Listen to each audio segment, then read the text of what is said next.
time to sound off, Husker Nation. This is your Real Red Reaction Show on Lincoln's KFOR. Call the show now at 402-489-1240. Welcome to it. We are here at the Single Barrel. Elijah Herbal in studio. Tim Bob Kitzmiller in his man cave. Jeff Moats in his garage. I don't know that there's enough beer in Lincoln to deal with what happened today. Nebraska falling 27-20 to UCLA. We're here for it on Real Red Reaction. 489-1240, 489-1240, 800-825-5865. You want to sound off on a deflating loss?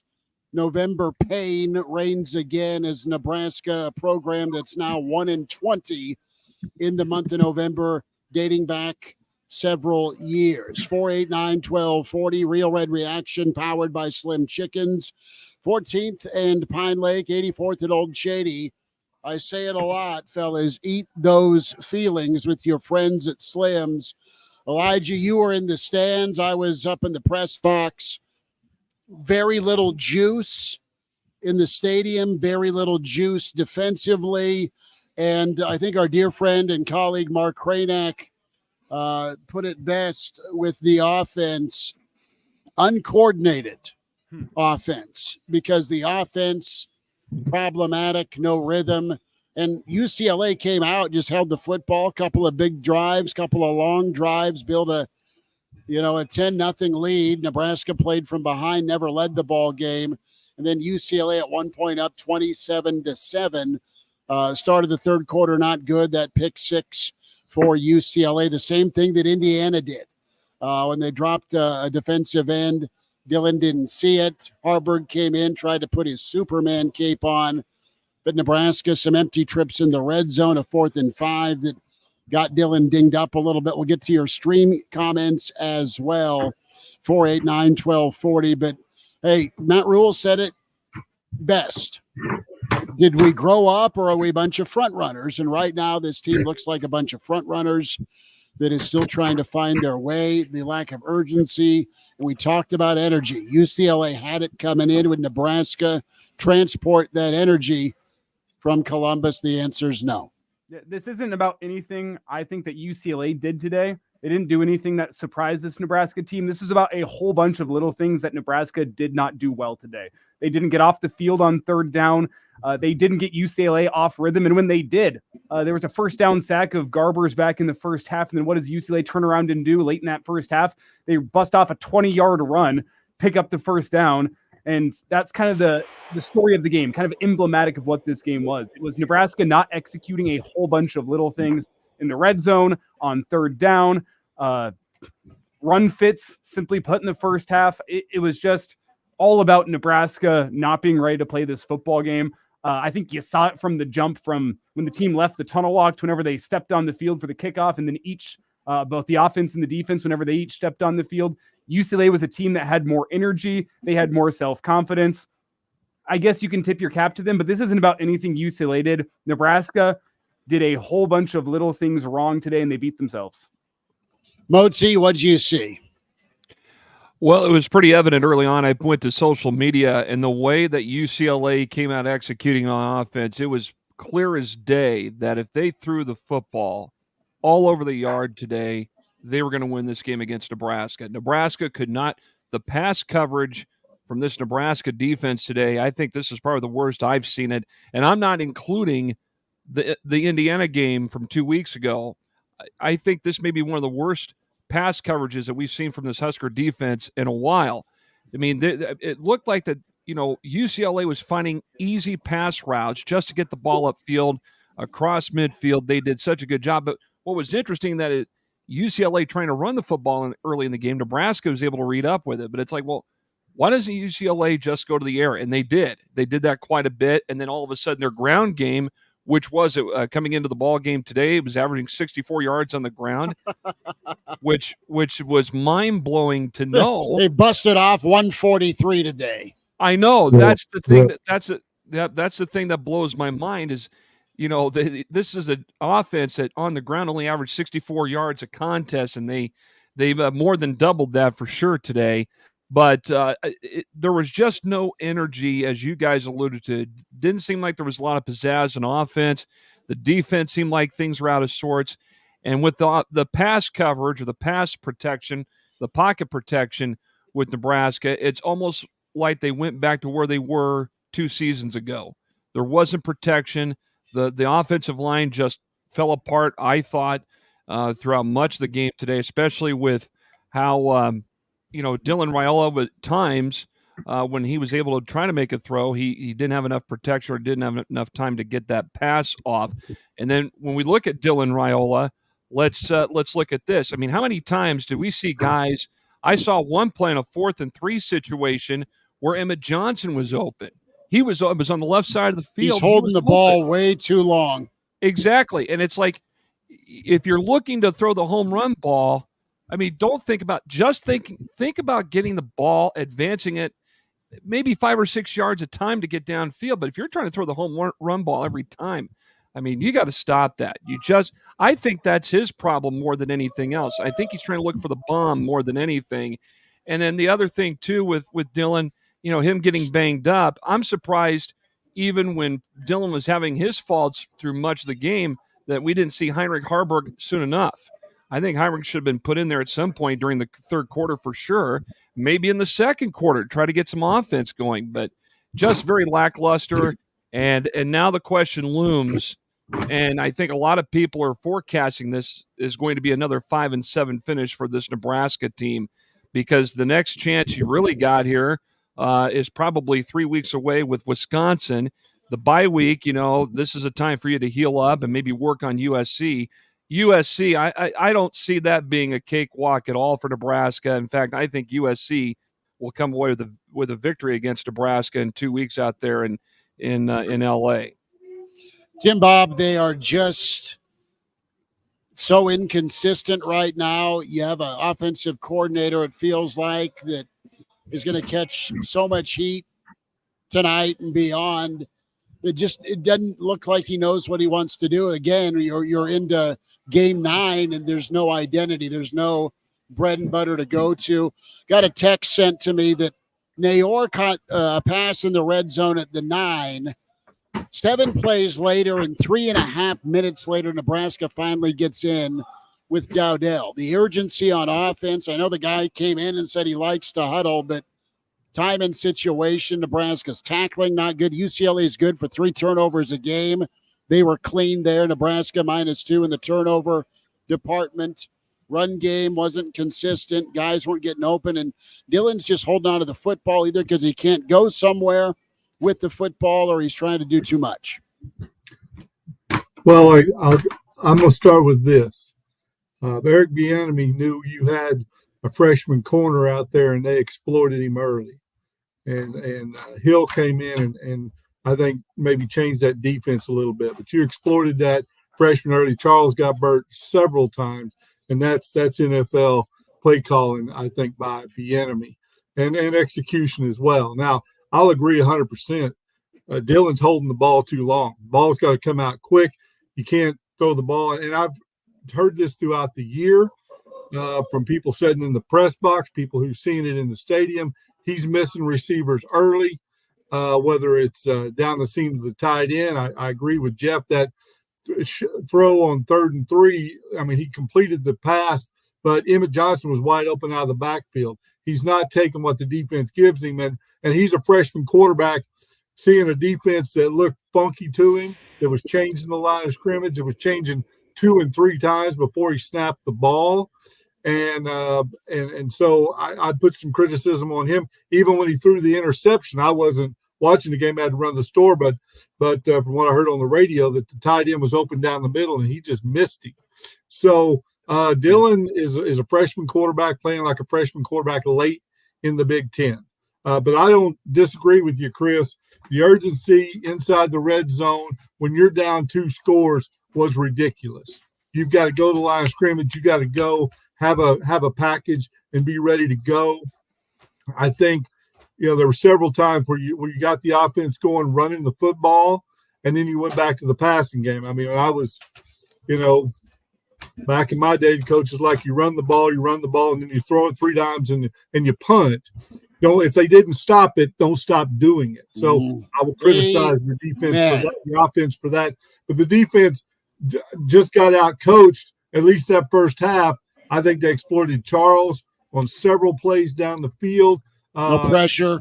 And showed that, and they got pressure on Dillon. I mean, going 3-and-out. I mean, they had the ball. Nebraska had what, 2 yards? Three plays in the first quarter. 3 plays and 2 yards. I mean, they had almost had more punts than they did yards.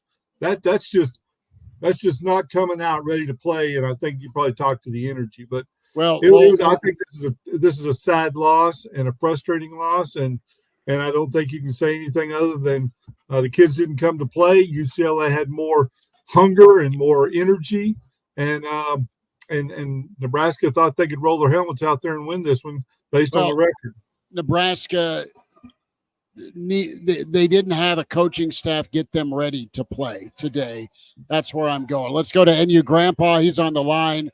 489-1240, Real Red Reaction. NU Grandpa, go ahead. Hey, fellas, how you doing?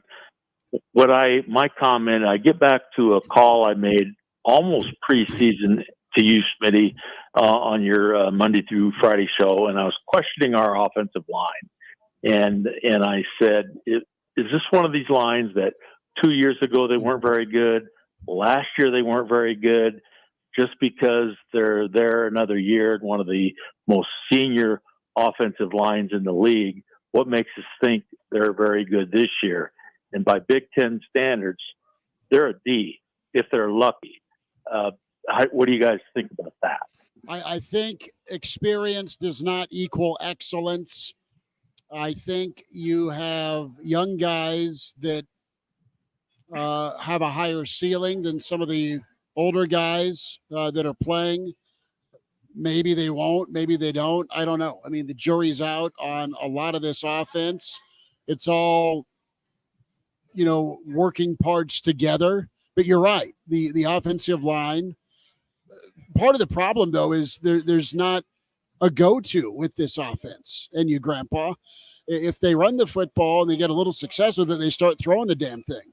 And if there is time to throw it, the quarterback's holding the ball too long sometimes, or the guys aren't getting open. I mean, it is a absolute house of cards with this offense, but it all starts up front. You are right with the offensive line. And Elijah, you played offensive line, brother. You know that they struggled early and often against that UCLA front. I know that UCLA's strength was stopping the run, but you got 4.5, 5 on that first play, down 7-0.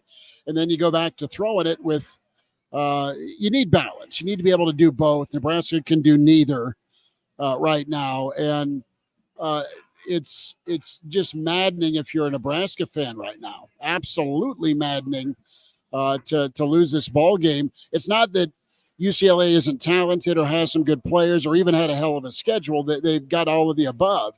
But the fact you didn't look ready and you didn't come out on fire after last week says two things: that your coaches need to do a better job of getting you ready to play. You yourself need to do a better job of getting ready to play as an 18 to 22-year-old. And Ohio State clearly gave no ifs, ands, or buts about Nebraska ahead of the Penn State game, because Ohio State looked worlds different today. They looked national championship good. So it's a nightmare situation in Lincoln right now on offense. And I don't have an answer, and I don't know if they'll find one here this November. I am back to burn everything I've said this morning on the pregame show. Burn everything I said Thursday, everything I said Friday, Elijah. Start going Nixon tape on that stuff with what I thought they'd kind of turn the corner into. They're back to square one of inconsistency and lucky to score points. It is hard. It is hard to watch. Thank you for the phone call today. Take care, man. You too. Appreciate you. 489-1240 if you want to get in on Real Red Reaction. And I'll say, I know you can circle the offensive line. They didn't have a great day today. You could circle damn near every position group on the team. The only guy who had a good day today was Brian Buschini.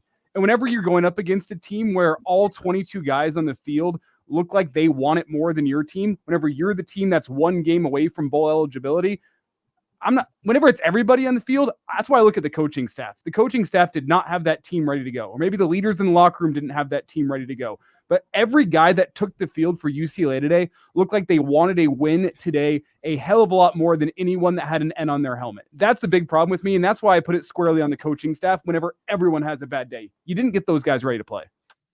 Well, if it hadn't been for UCLA's personal foul penalties, you don't have any of those. You don't have any touchdowns. points. You may not have any Yeah, points. Right. points at all. Right. If UCLA plays with a little bit of discipline, their defense shuts you down. And other than whatever the trash talking or the whatever it was, 3 personal foul penalties, those were the 3 touchdowns you got. And Right. if you don't have that, you don't have any points on the board. You got blowed out. I mean, that is, again, that there was so much about this game that was just so frustrating. I'm sorry, Back to the phones real quick, Motzi. Tad's with us here on Real Red Reaction, 489-1240. Nebraska falls 27-20 at home to UCLA. Tad, go for it. You bet, guys. Hey, I'm going to say this till I turn 99, okay? But the culture, I don't like. I don't like the fact that we got people standing over, acting like really dummies. Let's take the football, hand it to the ref, and run off the field like we normally do. Guys, the 90s, the 70s, you're missing everything. We don't need to change for this society, for this country. We need to pound the football. I'm sick and tired of doing things in the end zone, in the red zone, pass. Come on. I mean, this is not Nebraska football. It hasn't been since Coach Osborne retired. We can make all the excuses in the world about why we're not any good anymore. It's because we don't know how to run the football anymore. Love you, boys. Appreciate you, Tad. Yeah, you had first and goal at the 5, fellas. And let's throw a couple of passes to the end zone. It turns into a touchdown, Motzi. 4th and goal, you get in. But it's this want versus need discussion, and Nebraska doesn't have an answer. And this is the puzzling thing for me, is that you get into the red zone, you get to a first and goal situation within the 10, and you want to throw the football instead of running it. Now, I understand throwing the football all over the field to get down into the red zone, but once you get close to there, don't you want to try to run it in? That might be an easier option. Just score. I don't score. And and again, I'm not a football coach or any. I'm just saying, but watching the game, covering the game over the years, there's a style they want to be. You're right. Well, yeah, but you can be a passing team all you want, but when you get in the red zone, don't you want to try to punch it in with a short run? Well, what I mean by that is the style. Nebraska wants to look pretty doing it, man. That's what it comes down. Well, you can look pretty running the ball. It's not okay. I'm not saying it's. No, I know, but I'm saying you can look pretty running the football and still throw the football. There are other teams that do that in this country of ours. Even if it's college or pro, they'll do it. But going back to an original point about UCLA being fired up today, you remember the conversation that you had with Gary Barnett 2 days ago in Hail Varsity talking about Eric Bieniemy. Now, of course, we all know that Eric Bieniemy was a great football player at Colorado. He was a part of the Nebraska-Colorado rivalry.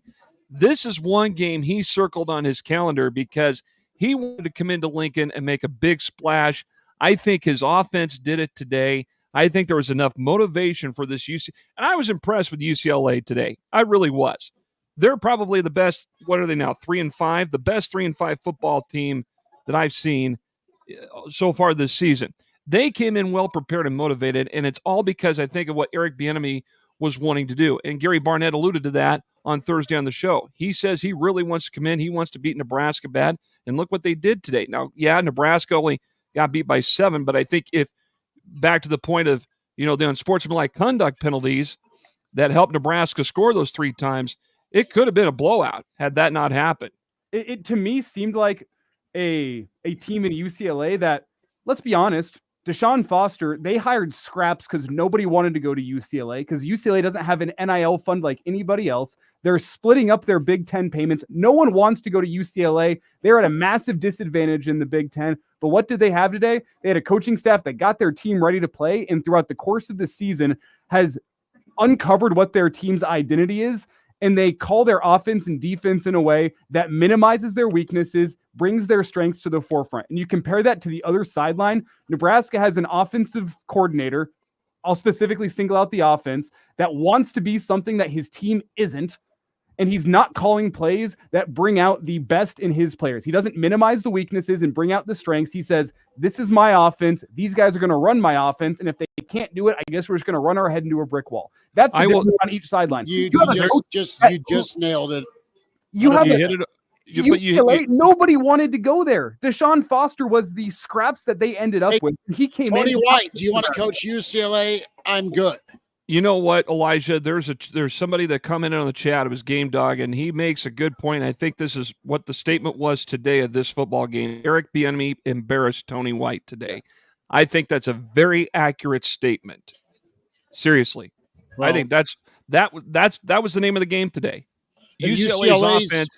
UCLA's offense came in and they were well prepared, and they made Nebraska look horrible. Well, flip it around. UCLA's defense was fighting. They were getting pressure. They were minimizing, a struggling run game, and they were coming after Dillon. How many times have we seen what Illinois has done back in September, replicated, executed, and it turns into a win? Indiana did it. Ohio State did it. Of course, Illinois did it. That's bring pressure, go man, and confuse the young quarterback. So he's seeing ghosts. He's holding the football, and he's not getting the ball out. 489-1240 to get in on Real Red Reaction. Nebraska falls. Now a 3-game losing streak for the Huskers. And those November yips continue. Slim Chickens powering Real Red Reaction, 14th and Pine Lake, 84th at Old Shady. Eat those feelings tonight. Tim Bob Kitzmiller, Jeff Moats, Elijah Herbal, Chris Schmidt. I'm here at the Single Barrel. Bill Dolman may be wondering by if he's not wondering in traffic. Fred said this team would struggle to make a bowl game in the Sun Belt. Ooh. Jerry says, seems like defenses dare Raiola to run. Defense didn't show up. This is getting old. That is the perfect statement. And I know it's year 2. It's 20 games into the rule era. I'm not calling for ejections by the head man. Too early to do that. I like Matt. No. That said, he needs to take a serious look at his coaching staff on offense because it's been a continual problem with an identity, with coordination, with consistency. UCLA is one of the worst pass defenses in the country. Part of that's who they've played, I'm sure. They also allow 31 points a game. You were lucky to pee a drop today offensively. You had about 4 or 5 big plays, and you ended up getting in, but it's such a struggle to get into the end zone for this football team. But that's the best line tonight. It's getting old. And Nebraska fans feel that way. It's getting old, and it's been a situation of 10 years where it's not been good enough. And I'm not asking for championships, but be a good football team. Be a clean football team. Be a tough football team. Be a consistent football team. And the growing pains are something fierce right now. Hey, I'm looking at the stats that just were sent out here from today's game. Does it seem like that UCLA, which had 358 yards of total offense, but did it seem like Nebraska actually had 322 yards of total offense? It didn't seem that way to me. Well, I was going to say Elijah's wish. Nebraska got 4.5 yards a play. Goal achieved. Goal achieved. We have Amber on the line here, guys. All right. Amber, thanks for listening. Welcome into Real Red Reaction. Amber, go ahead. Well, I just hope that the Nebraska coaches and the players are not listening to your comments, because it would be pretty depressing for them. You've criticized everything from their passing to their running, to their defense, their quarterback, both quarterbacks. You've criticized their coaches, and I just hope that they are not listening to you. And Amber, did you watch the game? Yes, I did. And what did you think, Amber? I thought that they were playing as good as they could today. I think that UCLA was a better team than anybody was expecting them to be. Yep, UCLA's a team that has a little momentum, Amber. I'll give you that. I think Nebraska has been put in really tough situations with whatever the heck the game plan was, offensively and defensively. Right. But, that must be heartbreaking to the players if they hear you criticizing everything they did when they were playing their hearts out. I think they were trying. I agree with you on that. They're just as disappointed with the loss as we are. So that's my comment on it. Amber, thanks for listening. Appreciate you calling in. Okay. I'm going to criticize. Had to do it today. It was criticism worthy. Yeah. It's what we get paid to do. We get paid to analyze and give our honest assessment. And now the kids get paid. See, that's the difference. That's the difference now. Whereas years ago, 30 years ago, when Nebraska was winning national championships, I think the quarterback would tell you they were not getting paid. I think the quarterback would tell you he probably held the ball too long a few times. He'll probably say that, yeah. But in this day and age where, there's a lot of big money now, I think a lot of people now want to see results, and you're past the halfway point of your season, and going back, being regressive versus being progressive from where you started fall camp and how things kind of fell apart today, that's not a good sign. And you got 3 more games left in your season and 3 more chances that you could try to become bowl eligible. Only one of those, and it's right now compared to what we saw today, one of those games is still attainable to get a victory, but I don't know about the other 2, especially when you go out to USC in 2 weeks and then when you go to Iowa to round out Thanksgiving. I don't know where they could show up and beat USC, they could show up and beat Wisconsin, they could show up and beat Iowa. But what you need to know what team you're going to get somewhat, and you just don't with this football team. I think we know what offense we're going to get. You're going to get maybe a couple of drives, couple of points, and that's it.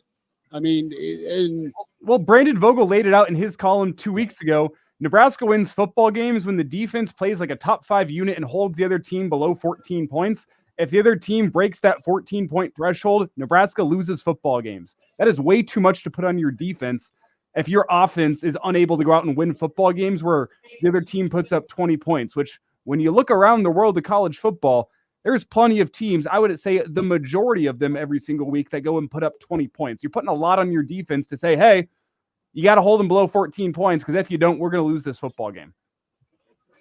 It's problematic for sure. Extremely negative Mike says 4-8 next season. Game Dog says Maddie's a builder, and I think part of the frustration is you want the house to get done. And right now you're having construction delays. Steven chimed in on the chat. That there are better offensive coaches in the Omaha school system. Coach, don't need $1.6 million to put a quality off on the field. Yeah, Tim checks in from Idaho, says, ouch. You had to have this one today, right? This was the follow-up to the follow-up. Indiana beat down Ohio State. Wow, you played well enough to win that one. What were you going to do with UCLA? And you were just not ready, man. What's going on in that locker room? What is going on in that locker room? Do we have another? Yes, Herbie is on the phone lines with us. All right. Herbie, welcome into Real Red Reaction. Thanks for calling. Thank you. Big fan as always. I just want to say, Miss Amber, she just called in, and I just want to say, I don't think we're ever talking bad about the players, Miss Amber, but it's more about the coaching, right? I mean, we come down to it, and we come to these games, and we're not prepared, and we just get beat coaching-wise. That's what's most frustrating. Right? I think it's super sweet what you're doing, but at the end of the day, we got to hold people accountable, right? And that comes down to Matt Rule, that comes down to Coach Satterfield, even Tony White at this point. I mean, we just got to start holding people accountable for what's going on. If Satterfield leaves this building today without being fired, I have huge questions about his capability to manage the team. You just don't see an offense being managed the right direction, and you're going to have some growing pains. It's not always going to look great. Football's really hard. Takes all 11 dudes on both sides of the football and your special teams unit. It's an absolute grind. It is, in this league, is very, very brutal. That said, you need to have the arrow pointing up, or at worse, and you're never really just sideways, but those are your two good options. You're going backwards now, right now with this football team. Right. And yeah, we're not by name calling out and saying so-and-so should never play again. What we're saying is these guys got to be ready every, 12 Saturdays a year. And there's been too many Saturdays they haven't been. And listen, if it's a well-played ball game where you lose a shootout and UCLA is a team that's clearly getting better, that's fine. It's another thing when Nebraska just doesn't look ready to go. They have no answers. 100%. And it's a struggle from the get-go. The energy level's zero compared to the dudes across the sideline. 100%. I completely agree with you. It's just frustrating. We don't see any consistency. It doesn't feel like we're building upon anything, and it's just another letdown. Here we go again. Here we're going to fight to get to this bowl game again. But I appreciate you guys. Thank you. Herbie, appreciate you calling. 489-1240 to get in. And the one argument that I could hear regarding this coaching staff is, they're trying to set the foundation for the future. Like, you want to be able to establish what you are as a team now. You want to be a team that runs the football, that doesn't need to get too creative offensively because they overpower you. But the problem is you're building that foundation on guys who aren't going to be playing here next year. A lot of guys that are out of eligibility and are going to be off doing something else next season, whether it's playing more football, whether that's going off and getting a LinkedIn, I don't know what it's going to be. That's who you're playing with right now. There's a lot of experienced guys on this roster. I don't understand why you continuously run your head into a brick wall trying to do things that you don't do well. And any fan sitting in their armchair at home can say they don't do that well, but they're going to keep on running it. And I don't understand why. I don't understand why whenever, as I said earlier, you look across the sideline at UCLA, that's a team that has learned from getting beat in by good football teams early in the season. They learned what they are. They learned what they don't do well. They hide their deficiencies. They bring forward what they do really well. That's what we saw today from UCLA. Nebraska is on the complete other end of the spectrum. There's a lot of things they don't do well, and what do? They keep on doing it, and it makes no sense to me. Dave checks in on the stream. Dave just thinks Nebraska just thinks they can show up, and teams will fold up on the field. 26 losses at home the last 5 years. We'll hear from Isaac Gifford. And we'll hear from Matt Rule, 489-1240 to get in. Real Red Reaction, powered by Slim Chickens. 14th and Pine Lake, 84th at Old Shady.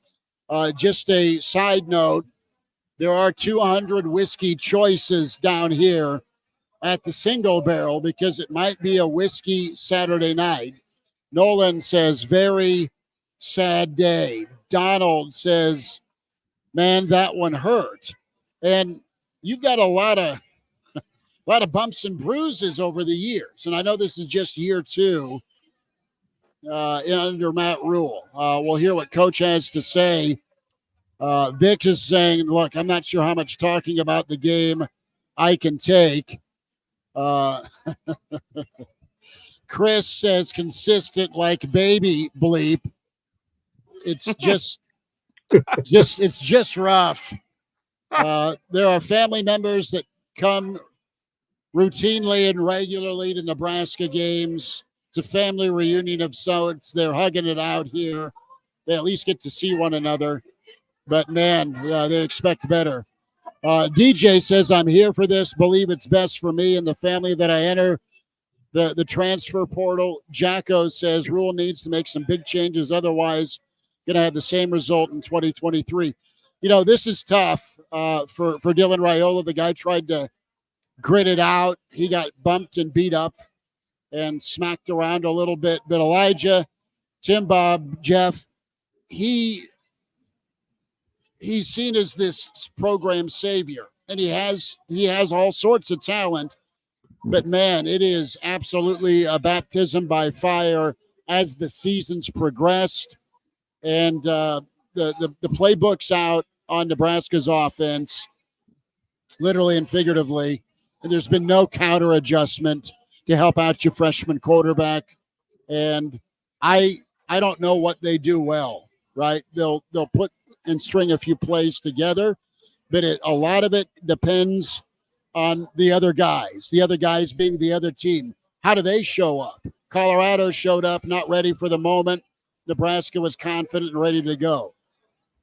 Illinois, Nebraska, I don't know how much they respected Illinois. They got beaten overtime.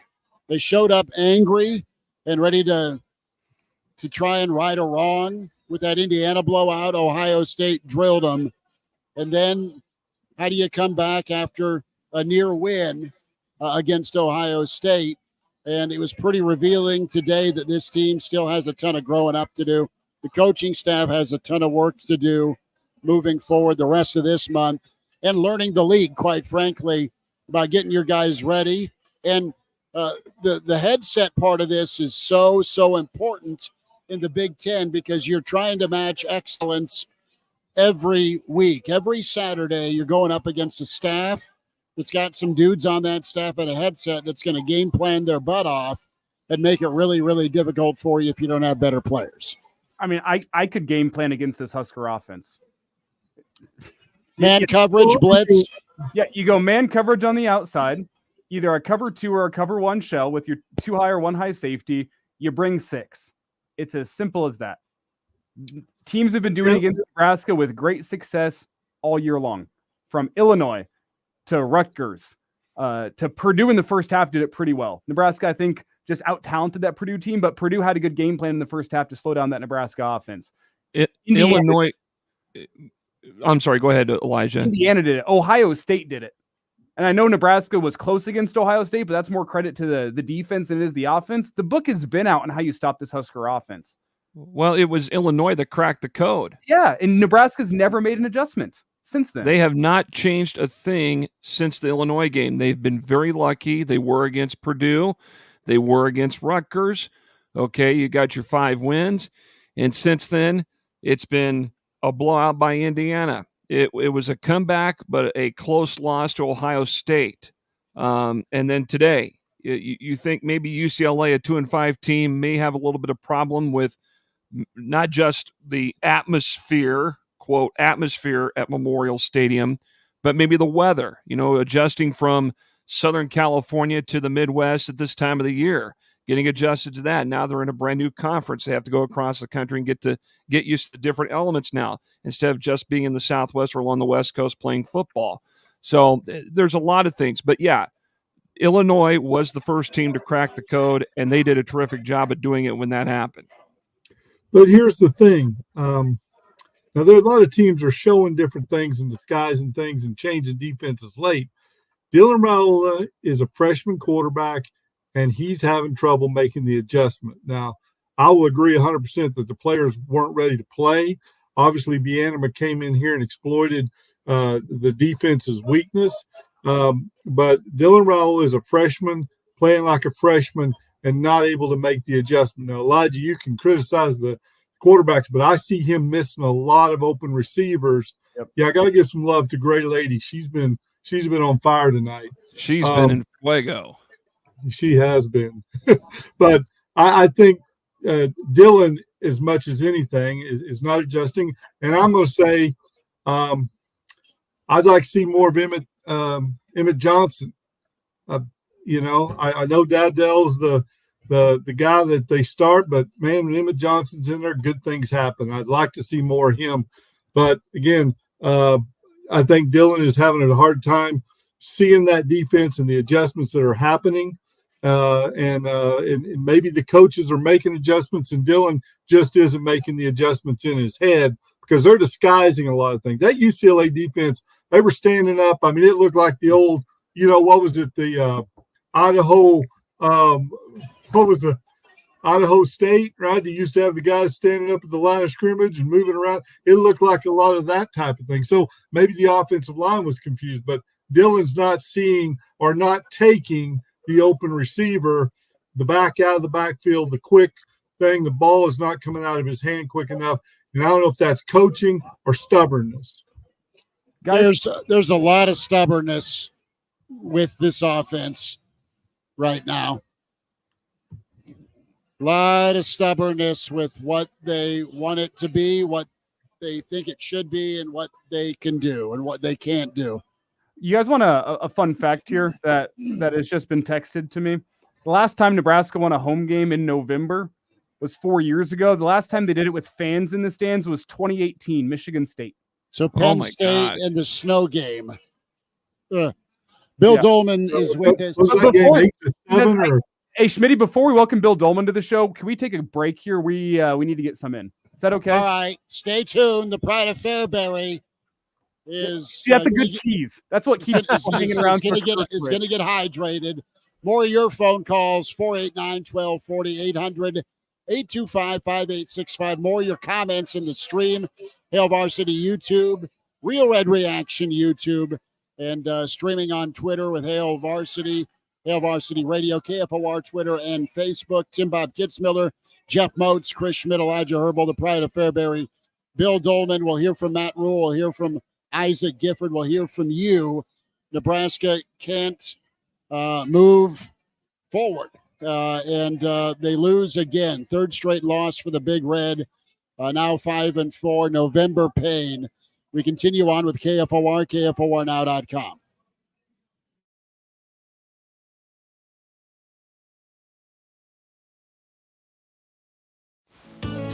Hi, I'm Robert Varnado, president of Lee Container. Our company is committed to building a welcoming workplace. Inclusive employment isn't just the right thing to do, it's good for business. More than 8 out of 10 adults with developmental differences do not have a paid job, and only 36% of the public believes that they are capable of being leaders. Now is the time to change that. We can work together to provide more opportunities for the 6.5 million people in the U.S. that have autism, intellectual, or developmental differences. Join Lee Container in taking the Delivering Jobs pledge today. We're supporting Autism Speaks, Best Buddies, and Special Olympics in their commitment to create pathways to 1 million employment and leadership opportunities for this talented community by 2025. Together we can build the workforce of the future. Visit deliveringjobs.org to learn more. What is dedication? I am the father of a 9-year-old little girl and a 6-year-old little boy, and I find fatherhood both relentlessly challenging and relentlessly rewarding. My daughter is biological and my son is adopted. I love them both so much, from the morning when you wake up to putting them to bed at night and every moment in between. It really is so special, and boy, is it exhausting.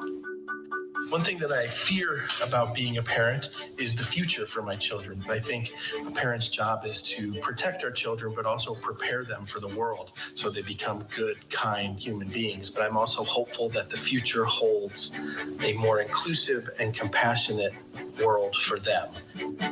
That's dedication. Find out more at fatherhood.gov. Brought to you by the U.S. Department of Health and Human Services and the Ad Council. Every 2 minutes, a woman in the U.S. is diagnosed with breast cancer. And in that split-second moment in time, her life changes forever. The toll of breast cancer is great. The need to support those who are battling the disease today is even greater. And that's why when others look away, Susan G. Komen leans in. We're fighting alongside patients because we know one moment can change a lifetime.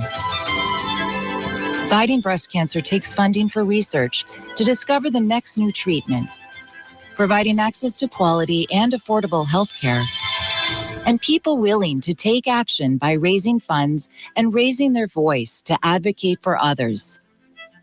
United by hope, we can end breast cancer. Join our fight. Save lives. If you came across a child struggling with hunger, how would you recognize them? By their clothes, their age, the way they speak? Would you recognize a 13-year-old boy who gets into fights at school? Not because he's a boy, but because he's hungry. Or a 2-year-old girl who cries all night? Not because she's sick, but because she went to bed without enough to eat. Or maybe a 9-year-old boy who hopes a friend invites him to a sleepover, not for fun, just so we can have dinner. Or a 15-year-old girl who goes for walks over lunch, so her friends won't know she doesn't have anything to eat. I am the 1 in 7 American children who struggle with hunger. Kids you pass by every day, but never knew were hungry. I am Child Hunger in America. Hunger can be hard to recognize. Learn why at IamHungerInAmerica.org. Brought to you by Feeding America, 200 Food Banks Strong.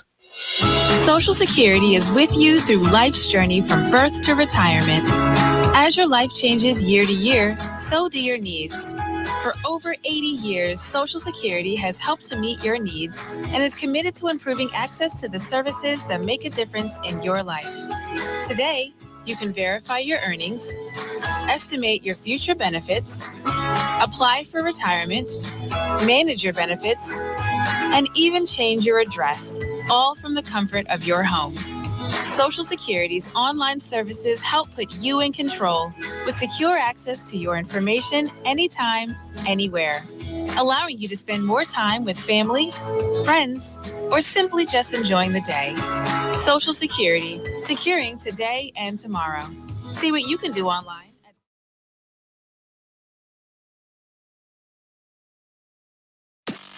This is the Real Red Reaction Show. Phones are open now. 402-489-1240.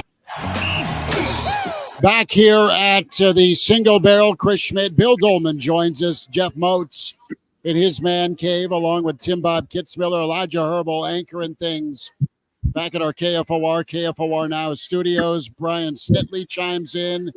Dylan wasn't seeing receivers, holding the ball too long. We'll get to more of your comments. Phone lines for you to grieve and vent. 489-1240, 800-825-5865. DJ, every fan should be PO'd.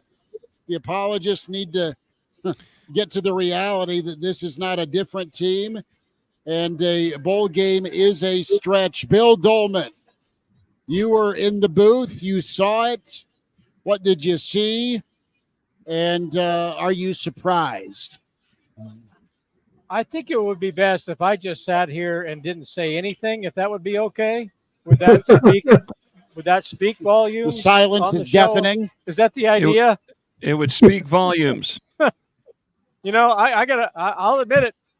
I could not have been more wrong about two things this weekend. I did not think the Nebraska women's team would go to Wisconsin and win, let alone dismantle them the way they did last night. So kudos to Jalen Reyes and John Cook as well and company, because they destroyed Wisconsin. So I was wrong about that.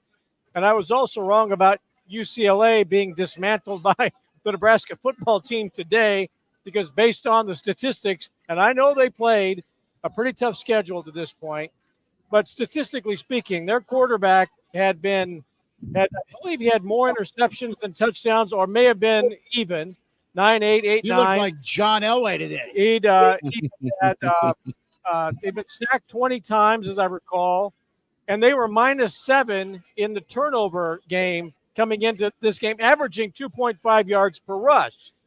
You take a look at those numbers, and coming off of Nebraska's defensive performance last week against Ohio State, in which you go, yeah, that's what we always knew that defense could be and should be and has been. So given all that, you think they're coming back to Lincoln. They should have won at Ohio State. They got an apology letter from the Big Ten Conference kind of saying, yeah, you probably should have won there. So I'm thinking there's no way Nebraska is going to come out flat. And certainly they're not going to spend too much time in their sleepy pods and recovery pools that they'll come out and be able to play. It seemed like they couldn't wait to get back to their sleepy pod and recovery pools, because the first half was one of the. I'm going to go see how long I can hold my breath into recovery. The first half was one of the most, inept. I don't even know it was inept, because I don't even know if they tried anything. It was uninspired is a great way to put it. And to have your first home game in 4 weeks, you're coming off that spirited performance against Ohio State. You got your shot to get that 6th bowl win. I said the other day, I think on Average Joe, which will probably just take this show right into the Average Joe Sports Show tomorrow morning. But I thought that Nebraska would come into play, and getting win number 6 would be difficult, but that would spur on win 7, 8, and 9. Uninspired is a great way to put it. Inept. They had a minute and a half of time of possession going into the first few minutes of the second quarter, and I'm shocked that the game was 27-20 and that they had a chance. Let's go to the phones real quick. Jeff, hang on the line real right there. I don't think Jeff's with us anymore. That's how I feel. Jeff, I'm sorry, bud. Try us back, 489-1240. Pass rush. When it would get home, there was no lane integrity. And you had Garber take off and do his Dylan Raiola impression from a week ago. You had missed tackles, and UCLA kept at it enough, 140 yards rushing, but Nebraska didn't get home. And from a coverage standpoint, the freshman corner struggled. Well, Tim Bob, you were right on with that. Go ahead. Name all any is right in the world, though. Everything's okay. Oh, Bill got himself a Guinness. I love that. That will So do help. I. You can Enjoy just your name, motor oil. you can name any position group on the field aside from punter and say they had a bad day. It's as simple as that. Nobody on that football field today had a good day. Like, we can just go down the list and say they had a bad day, they had a bad day, they had a bad day. Everyone had a bad day, and it's because they were not ready to go whenever they stepped on the field today. It's as simple as that. They didn't have the right mindset. Didn't have the right mentality. Let's get into this. Black Hills Brennan chiming in, says Raiola is not ready.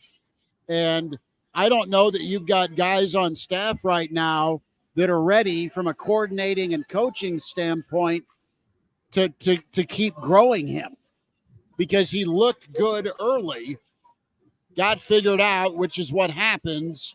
And now there needs to be recourse, response. And right now, and listen, I think Glenn's a good quarterback's coach, but from an offense and a play calling and an execution and just a game plan standpoint, it's not doing the young guy any favors. And I know they were going to ease him in or baby him, but there needs to be a moment where you pump some brakes and try and figure it out. You still got to go win. I wrote this down during the game, and it reminds me a little bit of David Carr and the Houston Texans. Now, it's not as though David Carr got sacked 49 times and was nearly killed his rookie season and was never the same. Not that he would have been, had the kind of career that his younger brother has had in the NFL, but he got out there his first year. The Texans put him out there, and he was destroyed and never became anything close to a serviceable professional quarterback. Dylan Raiola is not getting sacked with that same regularity, but he's not in an offense that, you're right, he's not being allowed to grow, and there is regression. And I don't think it would be anything that would be demeaning to him. And this is going back where maybe Harburg should come in for a series or two when things aren't going well. Just understand what the picture is They're here. afraid to do that. We have these tablets now. Here's what you are seeing. Now, when we get you back out there in a couple of series, this is what you need to look for. Instead, he's going back out there under trial by fire, and it has not allowed him to grow, and he might be a little bit more gun shy. The way Steve Sarkisian has handled Arch Manning down at Texas has been brilliant. And even when Quinn Ewers struggled against Georgia, they put Manning in there, and then they bring him back out. And Manning, to his credit, has stuck to his commitment and is biding his time for when Ewers is gone, he'll be the man.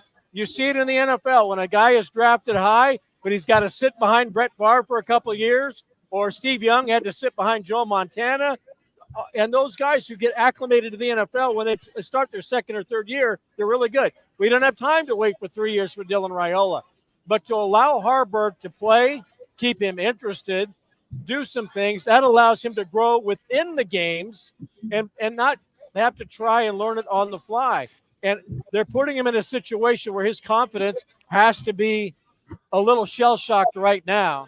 And I don't think they've done him any favors. They certainly haven't done Heinrich Harburg any favors, because when he comes in, there's a little buzz, there's a little energy that he might take off and run, and his throwing game has gotten better too.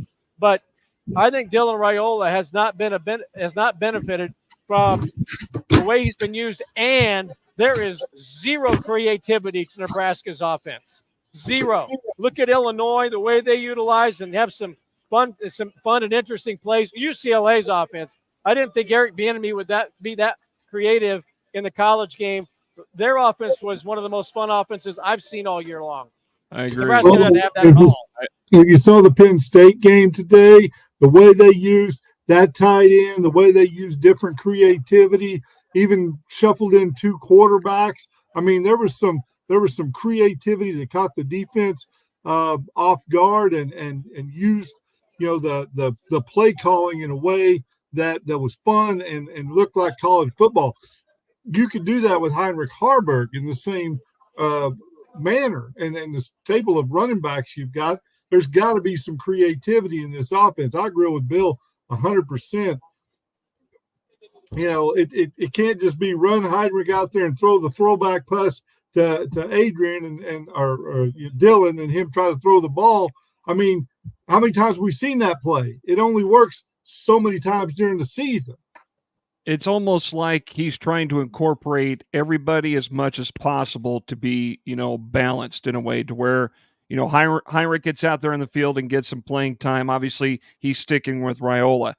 Bill, back to your point about, Derek Carr and some of these other players. Remember Tom Brady? Wasn't he a backup to Drew Bledsoe? Look what happened with him in New England. That's another great example. But I think there's got to come to a point where you got to say, okay, if we're having a quarterback battle heading into fall camp, let's see who it truly is. All right. Now, Dylan Raiola coming in, we saw what he did during the spring game in April, had a pretty good performance. But, in order to grow a kid that's a first-year college student, first-year college athlete, I think you're right, Bill. You want to try to groom these guys into where you build them up to be the future, to carry this program over the next 2 to 3 years. I still think if you put Heinrich in there at some point in a game where if Dylan's not getting it going, if he's having trouble, throw Heinrich in there from the standpoint that he's got experience. I mean, look what he had to pick up with in terms of slack a year ago when Jeff Sims was brought in as the starting quarterback and Heinrich came in, and I thought Heinrich had a pretty good season for the most part a year ago. But he's got the experience at this level versus Dylan. This is, again, his first, crack out of the gate playing college football. And if you want to build this kid into being a really good college football player and maybe go into the pros, you got to take it at least a little bit easy, not baby steps, but enough to where he doesn't get too overwhelmed. He looked overwhelmed out there at various points today, just trying to find open receivers. Nebraska doesn't have the things that you need to give a freshman quarterback success. I don't know if that comes down to talent or if that comes down to coaching, trying to utilize those things. What does a young quarterback in the NFL or in college need to find success? A solid offensive line that can keep him on his feet, a passing attack, especially quick passing attack that can get a guy in rhythm, You look at the screenplays. I think that's why you call them so much. You're trying to get your guy in rhythm and keep the pressure off him a little bit. A strong rushing attack, so whenever you go play action, it makes your life a lot easier. And a reliable pass catcher. A lot of times you look at the tight end, but it can be any reliable pass catcher that you can say, you know what? When all else is going awry, you can go find your guy, and there's a good chance that if you throw him a jump ball or if you just put the ball his way, he's going to come down with it. Nebraska doesn't have any of those things. None of them. And I think they have guys that can fill those roles, but they don't have an offense that utilizes those things. I do think Nebraska did a nice job of setting up the unsportsmanlike conduct penalties. Not many teams have that kind of innovation in the playbook, the way Nebraska does offensively, to pick up the first down that way. I challenge anybody to come up with a better offense, but drawing unsportsmanlike conduct penalties or pass interference penalties. Can we just say, though, those unsportsmanlike conduct penalties showed me how much more UCLA wanted it today. Yeah, they got penalized for it a couple times, but it's because they have fire. It's because that they wanted to go win that football game. They're pushing guys around after the whistle. You're getting pushed around after the whistle. Like, you're not going to push back. And I understand you don't want to be penalized in a bad moment, but that is emblematic of the fact that UCLA wanted this football game more. Now, do you think the Big Ten Conference is going to send Nebraska a letter again on Monday and said, see, we tried. We tried. Nine penalties to 2 at home.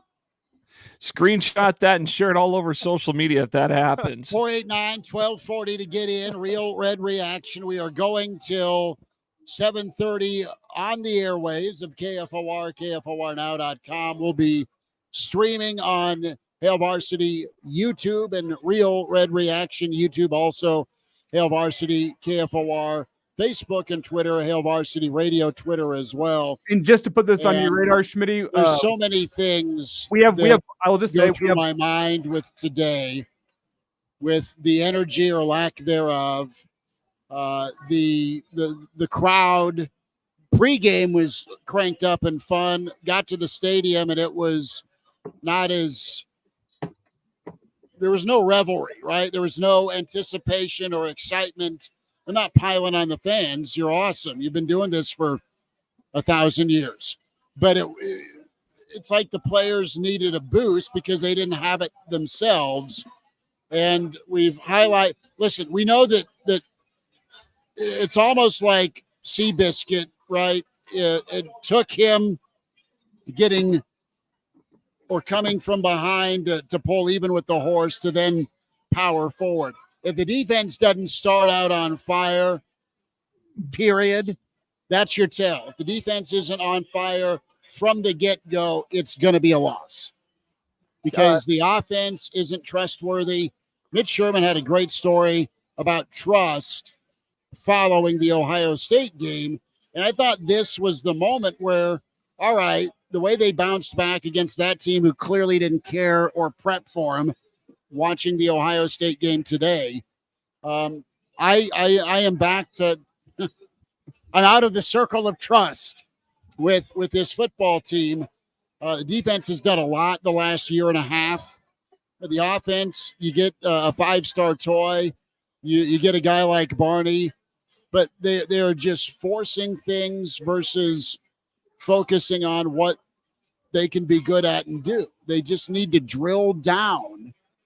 And again, you didn't see as many screens, but for the love of God, I can't take any more flat passes to Fedoni, and I love the dude. He's a great football player and a tough kid. He's got perseverance coming out his ears. But I need him up the seam, giving piggyback rides versus trying to make a guy miss on a shake and bake. It's not what is helping this offense to those flat passes. I mean, there's been too many drives this season where you've started out 2nd and 12, 2nd and 10 because you've gone with a short passing route. Dump it off to a back. Do something. You're just outmatched woefully with team secondaries against your wide receiving group. And your offensive line isn't, if they are doing the job and protecting Dillon, the percentages have gone down for him to hit a big play or go deep or make a completion because he'll hold it for a count or two longer trying to get more yards versus taking the safe play at times. And then you can't come back to the running game consistently enough because guess what? It's in somebody's contract, apparently, you can't call more than 2 run plays consecutively. That's how I feel about it. I would have liked to see him line up and keep running, and the play action's been okay for him. That is how football works. That's how pro football works. Play action is the equalizer. It's killer. It's incredible. But you got to run the football a little bit to make the play action work.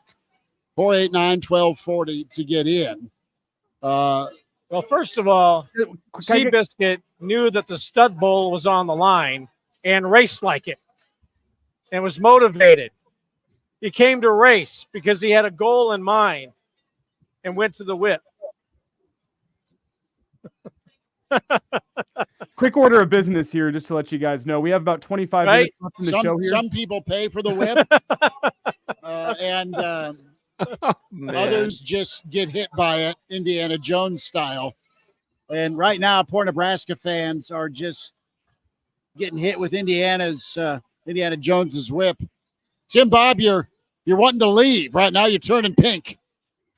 Yeah, I could go eat supper after this. You're on a rant. Oh, I can't hear you. Hold on. Sorry. Yeah, you couldn't hear us. I was trying to talk to you just a second ago. We have a little under 25 minutes left in the show, still 12 minutes of spots and 13 minutes of Rule, so we might have to carry Rule over to the online-only portion. Commercial break? Probably. All right, commercial break. Commercial break it is. Stay on with us. We have 25 minutes of over-the-air show on KFOR Now, and then we'll hang around and continue to unpack this debacle today. Nebraska 27-point loss, 27-20 UCLA gets it done again in Lincoln. More coming up here. Real Red Reaction powered by your friends at Slim Chickens, 14th and Pine Lake and 84th and Old Shady.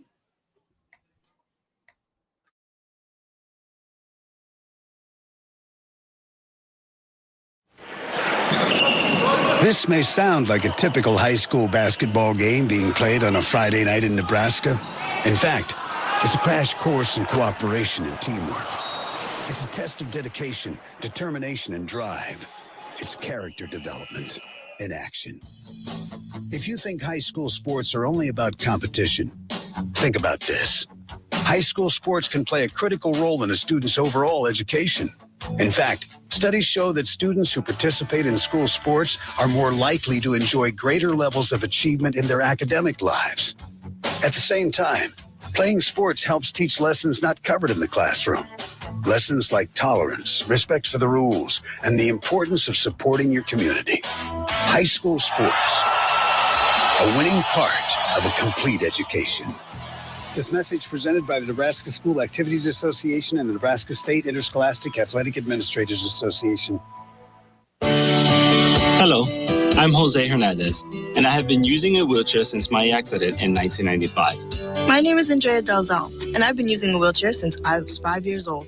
I guess if I had one message for the general public, it would be that I appreciate your help. But please, ask first. Yeah. A lot of people don't realize that I've actually got everything under control. I think people get nervous. They don't know how to act, so they pretend I'm not there. What probably bothers me the most is when waiters talk to my companion and not directly to me. I think everyone with a disability can relate to that parking spot problem. We know you're just parking in that disabled spot for a second, but please, don't. We're just looking for the same respect and consideration as everyone else. The United Spinal Association is dedicated to enhancing the quality of life of people living with spinal cord injuries and disorders. Download our disability etiquette booklet at unitedspinal.org. Hey, sis. Missed you this morning. Kim told me you weren't feeling well, so I'm just doing a self-care check. Thank you, friend. How you doing? Girl, listen, my energy was so low because I didn't eat breakfast when I got up, so I had to miss virtual yoga with y'all. Trust me, I understand. But I'm doing much better now that I've eaten, so I'm back on track. Great. In that case, let's get some steps in tonight. I'll come over and we can walk around the lake. Sounds good. Appreciate you being in my business, too. Now, let me get in yours. Did you check your blood pressure today? I did that and my squats. Okay? Okay. High blood pressure is not going to be my friend if I can help it. See you at 6? Let's get it. See you then. Now more than ever, it's important that we protect our hearts and the hearts of those we love. Check in on one another and be a part of a healthy blood pressure movement. Rally your squad to take the online pledge at releasethepressure.org. Brought to you by the Release the Pressure Coalition and the Ad Council. ADHD. It's the child who can't pay attention or sit still in school, right? The answer may be yes. Attention Deficit Hyperactivity Disorder, or ADHD, can be complicated and it can last a lifetime. Living with a condition can sometimes be a challenge. It may take years to accept a formal diagnosis, and it's not always easy to find the right treatment plan. Did you know that up to 75% of children and adolescents with ADHD have at least one additional mental health condition that also requires a comprehensive approach to treatment? ADHD guidelines were recently updated to reflect the need to screen for associated disorders. Be sure to talk with your child's doctor about proper screening and visit moretoadhd.com for additional information. That's moretoadhd.com. This message has been brought to you in partnership with ADA, ACO, and CHAD. On the battlefield, there's a saying America's military men and women live by. Never leave a fallen warrior behind, ever. Off the battlefield, Wounded Warrior Project operates with the same goal. We leave no warrior behind. Wounded Warrior Project is a non-profit organization created to help our men and women returning home with the scars of war. Whether those scars are physical or mental, we're here to make sure that they heal. And whether it's helping those with post-traumatic stress disorder live a normal life again, or giving much-needed support to injured warriors in veterans' hospitals, because no one deserves our help more than the men and women who risk their lives to keep us safe. Wounded Warrior Project. We never leave a fallen warrior behind.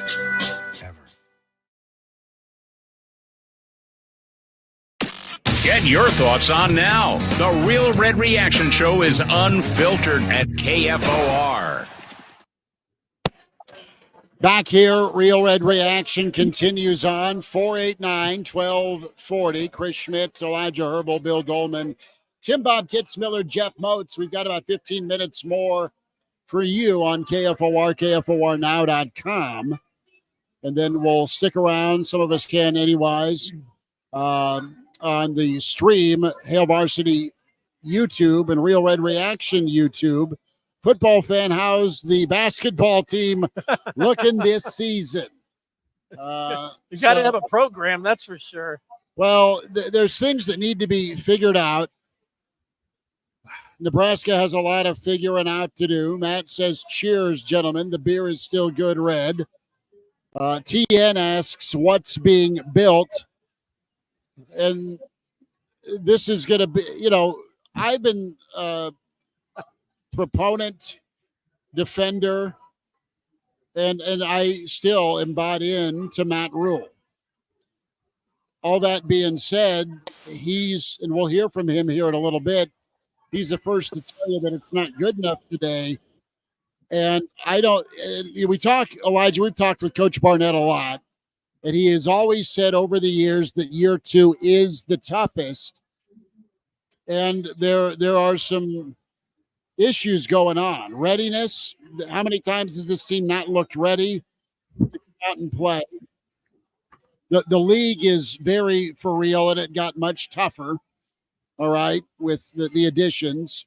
But UCLA wasn't the team you thought of when you thought of this conference getting tougher, One more time. So UCLA wasn't the team that you thought of when you thought of this conference getting better this offseason. No, but UCLA was the redheaded stepsister that came in with their sister UCLA. Right, they hid in the trunk and and they got to where it was let's sneak off and make sure we're not left behind. But in all seriousness, there needs to be some hard looks. Talking with coaches that are at the practices, they are doing things the right way from a development standpoint. Guys are not standing around. They're getting better theoretically. But right now it doesn't look like that. And you have some of the older guys that need to play better. Some are, some aren't. Well, Schmitty, the question is theoretically they're getting the development you'd like them to get in practice, but are they getting the coaching to make that all those reps that they're getting? Does it even matter if they're not getting the right coaching? Because at this point in the season, I said it last week, I said it after Indiana, I'll say it again this week, either you're coaching it or you're allowing it. And there's a lot of things on that field that aren't right. 489-1240. I've got to check into some better headphones. It's loud and full here at the Single Barrel. What's the next move going to be? You've got 2 weeks now till you play again. And great is right, because it's pinata time for 2 weeks. Pinata time, Motzi, for 2 weeks, where this fan base is like at their wits' end anyway. And it's not Rule's fault, but it's his bar tab right now. But if you're Matt Rule, do you start to have that heart-to-heart talk with Marcus Satterfield about how the offense is being executed and what you need to do inside the red zone? You hired the guy, but you got to demand results. Right. There's got to be accountability, because you preach that every day that you have a mic in front of you. That's the point I'm trying to make. We got to make adjustments. We got to do this. How come we're doing this? We need to adjust. Obviously, everybody else is picking up on what we're doing. That's the conversation they got to have. Otherwise, when the season's over with here at the end of November, it could be adios to Marcus Satterfield potentially. Who knows? And listen, it's a two-way street. It's not always on the O-line coach or the offensive coordinator or the quarterback coach or the head coach. It's complementary. It's all got to work together. Uncle Larry chiming in here on Real Red Reaction. Uncle Larry, a pleasure to have you on. Thanks for calling, bud.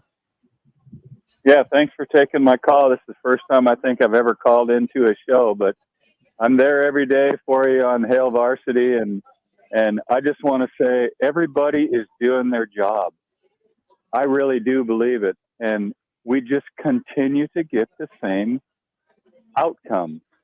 And my son grew up here, went to Lincoln High, punted for Lincoln High, went to Concordia, and played there. And we were at a hard time in the Husker schedule, and it was kind of nice to get away from what was going on in the schedule. But he still drives home. He's in Illinois now and drives home 500 miles back and forth. And he's the one that I feel the most sorry for, is all these fans that are coming all this way, and we just cannot get it together. I'm the biggest Husker fan, but I couldn't watch anymore on TV, and they brought their 3 dogs, and I had to go out and walk the dogs. I couldn't even watch it on TV anymore.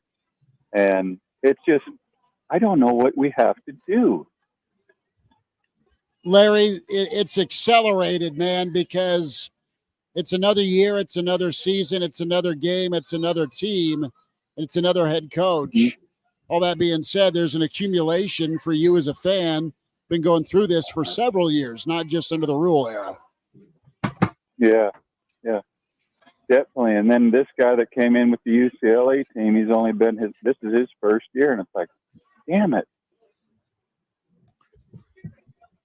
It's baffling. Larry, thank you for listening. Appreciate you big time. Hang in there. I think you might have the word of the day. Damn it.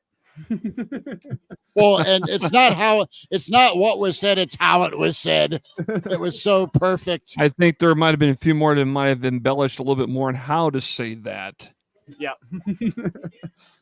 Well, we have 5 more minutes, 3 minutes of airtime. 5. We got 5 minutes left on the clock, and then we'll be getting out on the air. I think we're going to keep it rolling. Motzi and Tim Bob, I'm not sure how much longer you're going to stick around. I think Motzi said you have some family engagements. I got company at the house right now that showed up here a bit ago. So, well, John wants to hear Rule. The tone in your voice there, Motzi, with that. Well, sneak away if you need to. Go walk the dog. Yeah. I'll take Big Ted out for a walk. Yeah. Well, Big Ted. Listen, we'll hear from Rule before we're done. We'll hear from Dylan Raiola before we're done. Well, we'll have that audio. And the margin for error. It's funny is not the right word, but baffling with how the offense could hit some big plays a year ago off of play action when they had to lean on the run game. Now they're trying to be a pro style. What I want to see moving forward, I want to see execution. Imagine John Gruden's screaming voice from NFL Films right now saying, I want to see some execution in the run game.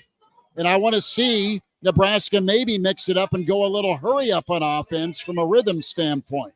Now, you might Why not? You might scream at me for that. No, but why not? That is when Dillon has looked the best right now. And from a running standpoint, do you try and do more traditional running? Listen, anytime you put Dowdell at fullback with Emmett dotting an offset eye, think of the Neil Anderson era Chicago Bears fans. It works. You can either go short with the quick trap or he's there to block. Give me some two-back looks in this run game with maybe some fullback gives. I'm you're clutching at straws right now if you're a Nebraska fan wanting consistency on offense, but whatever can help set up the play action, whatever can keep free rushers from coming after your quarterback, and even if he does have time, which is slim, he's not getting it out, and that needs to be coached and corrected here. But there's no threat of him running. Well, but there was a week ago. There's no threat. If you bull rush Dylan Raiola, there's not the threat of a scramble that he's going to get away and he's going to go. When he tries to get away, he's just looking for another place to throw the ball from, and oftentimes it's off of an awkward position. Mm-hmm. Harburg, when he came in, and in the last couple of minutes, when he came in, UCLA didn't have a full rush on him, and I know the situation of the game. Okay, I get that. But there was also the idea that this guy might break containment and run and pick up 15 yards, which he did on that play, whether it was a first down or not. But you can't just bull rush Harburg because there is the threat that if he slips past you, he's going to get a first down with his legs. With Dillon, you just keep pushing and crowding him, and he's going to try to figure out a way to throw the ball, and usually now throw the ball away. More than just making a play, he's looking for just a way to throw the ball away. And that's part of the problem with where he's at right now in his development. And yes, today he took off and ran, and he got clocked and he got hurt. It's part of the game. But there was another opportunity earlier in the game when he could have run for 15 yards or thrown a pass to an open, and he didn't do it. Just hanging on, trying to extend and make right. a play But what I'm downfield. saying, teams rush him, and they know they can get to it. And if there's no threat of him getting away. With Harburg, maybe even Danny Kalen, I don't want to throw it out there, but I just did, that he might go. Guys, 1 minute on the clock here as we wind it down on KFOR. We will keep Tim rolling online. Yeah. Tim, Bob, and Motzi, final thoughts, Big Cats. Well, I think, again, everything Bill said, ball's got to come out quicker. I'd like to see more Emmett Johnson. I'd like the two-back set. I'm not a fan of Dowdell as the feature back, but I think you got to change up this offense, find some creativity because it's predictable, and you're not going to line up and beat Wisconsin and Iowa like that. Now, again, 2 weeks and he's a pinata, and we'll see what happens. But, that's why you get paid the big bucks, right? You got to win ball games. You got to go to the bowl games, and criticism is part of the game. So we had Amber on later, and she kind of got after us, but I think, that's football. Really quick, run the ball inside the 10-yard line. Plain and simple.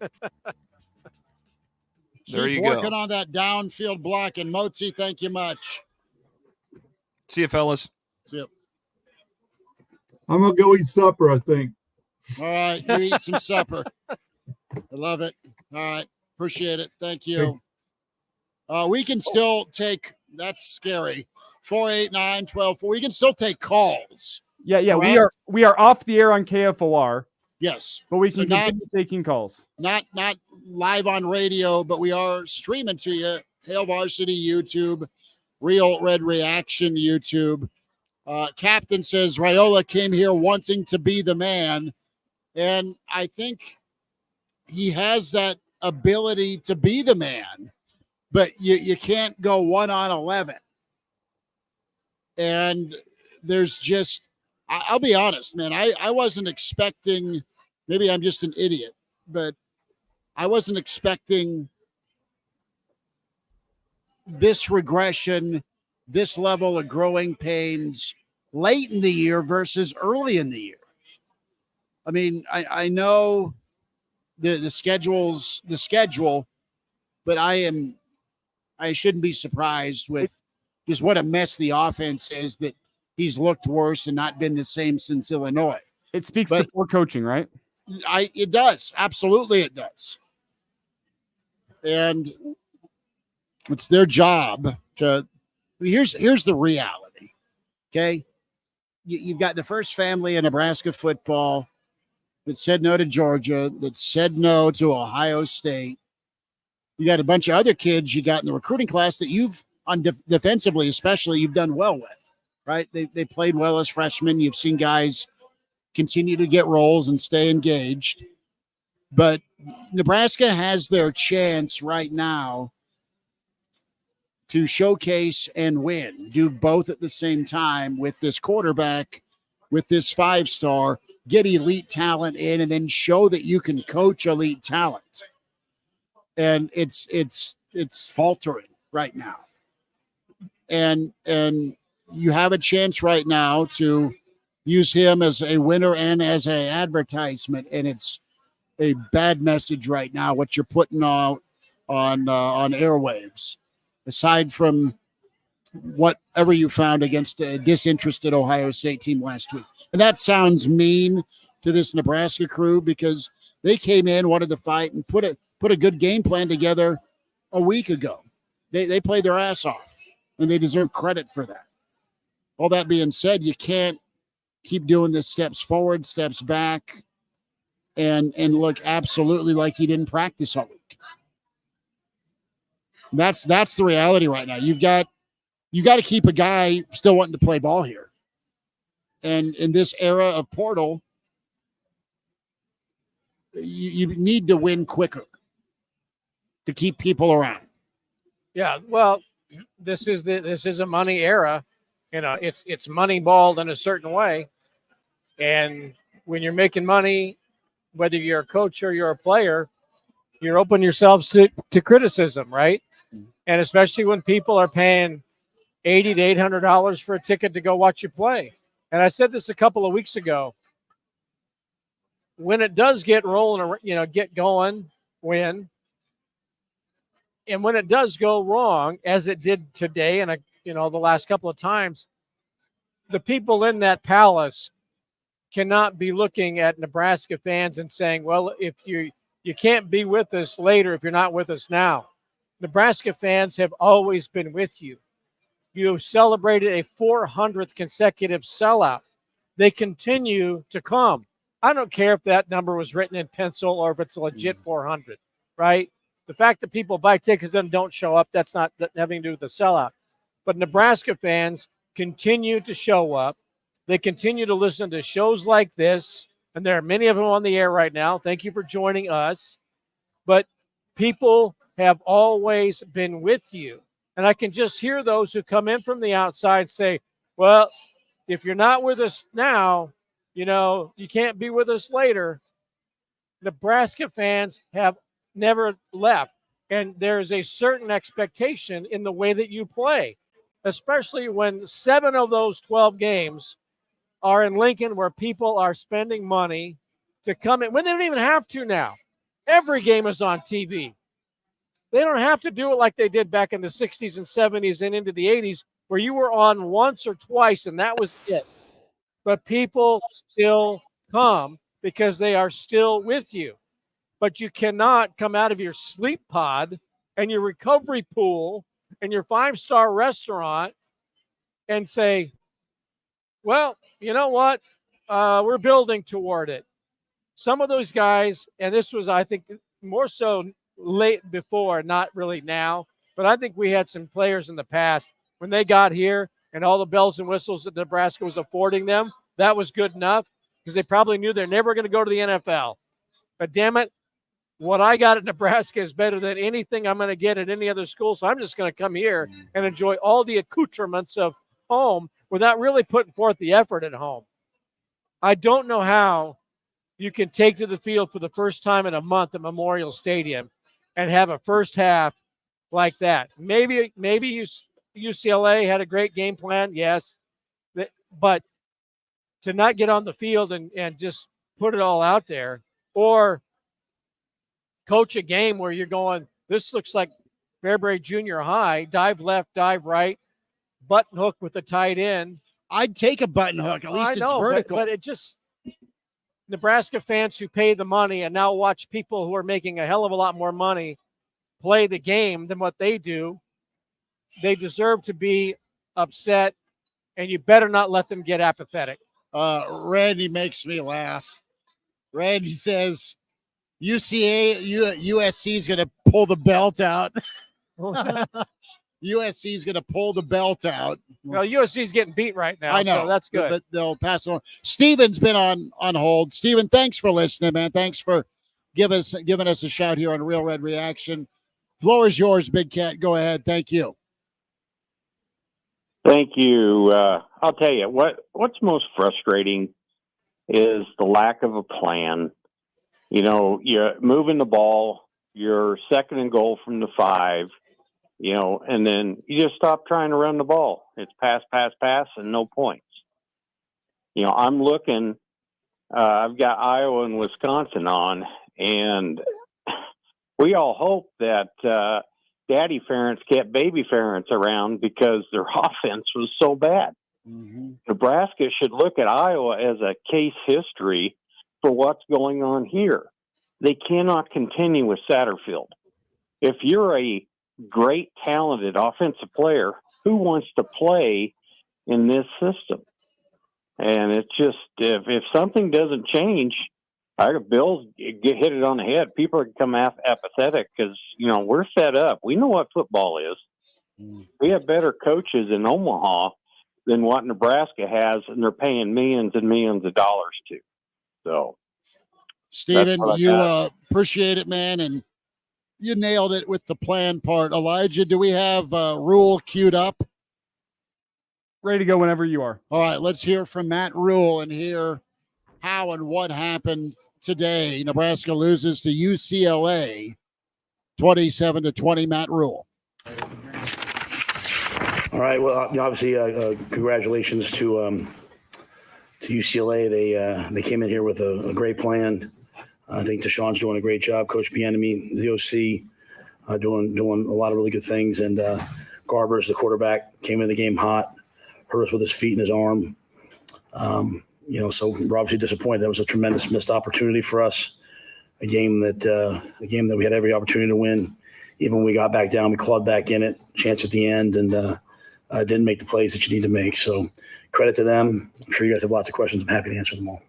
Why have things seemed so difficult for your offense globally, but also today within the red zone and even in the first half? What do you think is leading to these struggles?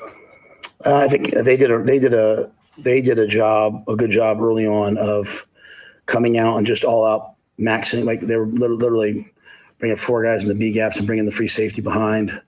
And some of the mechanisms we have to handle that are the screen game and are gapping it up, maxing it up, and trying to throw the ball down the field. Eventually we got to one with Nayor where, he hit them down the field and got them a little bit out of that. But they took the ball. They went on a long drive. We went 3 and out. They went on another long drive.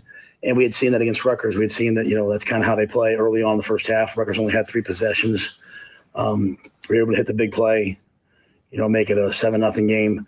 But I think in general, in the passing game, when it came to third down and converting third downs, they were just all out zero blitzing us, and we weren't answering it the way that you need to. And once we, you finished the game like 9 of 17 on third down. I can't tell you in the first half. At one point, it was like 1 for a lot. So we struggled made the adjustment in the second, we made the adjustment early.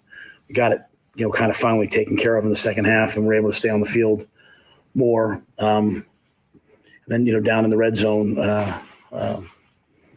the first time down there we scored, obviously, right? So that was, we were good there. Really the one before the half, put the ball in the two, we've been running the power play. We lost Barrett, so we put Elijah Judy in at fullback. He was doing a great job. He went down. So just kind of really more a matter of a couple times bodies, and then just finding a play to get in. They maxed us again, zeroed us up, and we just didn't withstand it. So in terms of everything that went wrong, in the first half, I came in to the guys, Sam in the locker room. I said, it's about as bad a half of football as you could withstand between the offense and the defense, and yet it was 13-7. So I thought we were excited to go out and play in the second half, and then unfortunately had that pick six, but still crawled back into it. So I think there's a lot of things that, we have to continue to work on. What do they do in the first quarter to kind of tip the scale so much? 21 plays to your 3, 4 or 5 on third down. What were they doing to get you so off balance as a defense? Because we didn't see that last week against a team on paper in Ohio State that obviously most would consider pretty elite offense. Yeah, they've done that. This team, UCLA coming in, they went down the field and scored on the first drive against Rutgers. I believe they scored on the first drive against Minnesota. They have a veteran quarterback who's kind of finding his rhythm in that offense. And they won on third down versus man. They threw the shallow cross, they threw the corner out. We were able to hold them to a field goal, but we just couldn't get off the field early on in that drive on that series. And then the second time through, we really couldn't get off the field as well. As I told the guys when I kind of pulled them all up, it was, we had a sack. We just kind of fell off him. He ran out. We had another one where we blitzed 5 and he went up in the A-gap, went for about 60 yards. So a lot of little things that aren't really about talent, but just about us kind of making the play that's there to be made. And I thought we settled down a little bit after that. But I think Garber's legs hurt us. And but we came into it knowing like, hey, they've moved well early. The key to people has been, wearing them down in the fourth quarter. Like that game was a carbon copy of their Minnesota game, where Minnesota got the ball back and went down the field. They just made one more play to win the game. And unfortunately, Heinrich makes the fourth down stop. We get down there, and then we take a penalty, we lose the time, and we don't make the plays. That penalty, pick six on the first play of the third quarter. How difficult was that to withstand? And do you think that Dylan did he not see the linebacker? And also was that an issue with him as far as not seeing things downfield at times during the game? Well, yeah, I think, he was under duress in the first half. And I think any young quarterback coming out of that would probably start to see a lot. The old saying, you see a lot, you see a little, you see a little, you see a lot. I think he wasn't real comfortable. I don't want to speak for him, but with all the things he was seeing, I don't think he was real comfortable. No, that was a play action pass to Thomas down the middle of the field into cover 2. And he was running free. It was going to be an explosive play. And in behind it is an in cut, and he just threw the in cut. So credit to him. I thought after that, he settled down. We found some run game, and again, a lot of that was kind of what we had seen people do against them. Right? They withstand the early storm from UCLA and their script, and then you kind of make the plays to get back in the game. Unfortunately, that pick six and really the missed opportunity down the red zone on the first time that hurt us and set it apart. On that last touchdown drive, I know it was a little hectic with Dylan getting hurt and whatnot, but were you okay with the pace, or did you want your offense to kind of pick up the pace? Yeah, my philosophy has been in those situations, like you're in a 2-for-1 situation, so you want to score before the 2-minute. So at 4:38, I know everyone was kind of upset. The crowd was, I think at one point, Howard, try to get everyone to calm down. I understand why. But we knew, we had 2 timeouts. We had the 2-minute conversion. We wanted to get in the right plays. Again, some of those things, Ramir Johnson went down. Elijah Judy went down. The quarterback went down. So trying to get the right people in the game to run some of those red zone plays, was a little bit difficult. And then with what they do, right? You're getting up there and it's either cover 2 or zero blitz. So you're kind of having to check some things. So, but in the end, it worked, right? We scored the touchdown. We scored it with 3:20 left. We stopped them. They punted the ball back to us, and we had 2:30, and we had a chance to go down and score. And in this league, if you have the ball at the end, the chance to go score and tie or win a game, that's Big Ten football. And we just didn't make the plays once we crossed the 50 you have to make. And obviously that penalty was big. Did Dylan decide on his own to go back in the game there for a second? And you guys cleared to go back in? And then... Well, the doctors cleared those guys, right? So I think, once the doctor said he was cleared, I just saw him running in. I wasn't part of anything saying, hey, let's get Dylan in here. I think once he went through whatever testing they had, he went to run out. And then, obviously they just felt the pain again and just said, hey, I can't do this. So have a sense of where the injury was and what caused it? Was it just the hit? I think it was a hit to his back. Yeah, I think it was his back. How tough is this going into the bye week now? I mean, you had an opportunity, obviously, today to get to number 6. Now you got another whole week to think about this. How do you move forward from something like today? You just try to dominate tomorrow. It is what it is. It was a tremendous missed opportunity. It's a game that despite everything that happened early on, we weathered the storm and had a chance to go in. And, now we have to battle back. So, it's the same question, you guys asked me after Indiana. I said, hey, we'll be back. I expect us to be back, along the way. Obviously when something like that, today happens and, that people are going to be disgruntled. You're going to hear things and the players are going to hear things. And that's all part of it, right? That's all part of when you lose a game like this. And so, if I was in the stands today, I'd be frustrated. I know a lot of guys probably in the locker room are frustrated because they know we're better than that, right? And but we are where we are, and you have to just have to play yourself back into it. And we have 3 more opportunities to go play football. We've got some great seniors that I know want to win one, if not 2 or 3, and that's what we'll have to do. I know you guys have a standard. Players talk about having a standard on defense, and it felt like last week you played with that, but maybe 2 of the last 3 games maybe didn't play with that in the first half. You get a sense of why that maybe hasn't quite been there in Indiana in this game. Well, I think sometimes you have to give credit to the other team. They scored 35 points last time they played, coming off a bye. I thought they threw and caught. It wasn't like a game other than that one crack toss. It wasn't a game like we didn't tackle. We had some opportunities on the quarterback, and then we started making some plays late. After that pick 6, I thought the rest, we come out the first drive of the second half, we have the pick 6. I thought the defense after that, they did give up, 1 score, but I thought they hung in there. But I think a lot of credit has to go to UCLA and their passing game and the things that they did and quarterback making plays. Tommy got back out there. He went and played. So, I don't think this didn't feel like they weren't trying or anything like that. It just this was a good offense today, and I told them I prepared them. It was 17-17 against LSU, and late in the third quarter, going into the fourth quarter, just LSU made the plays in the fourth quarter, and I wanted to get to the fourth quarter and make more plays than they did, and we just became close, but we just didn't do it. Matt, after last week, we talked championship mindset and what have you. And no matter how ready they were to play today, how much did that first quarter kind of suck the life out of you? Because it was tough to get in the flow when you eventually did get the ball. Yeah, I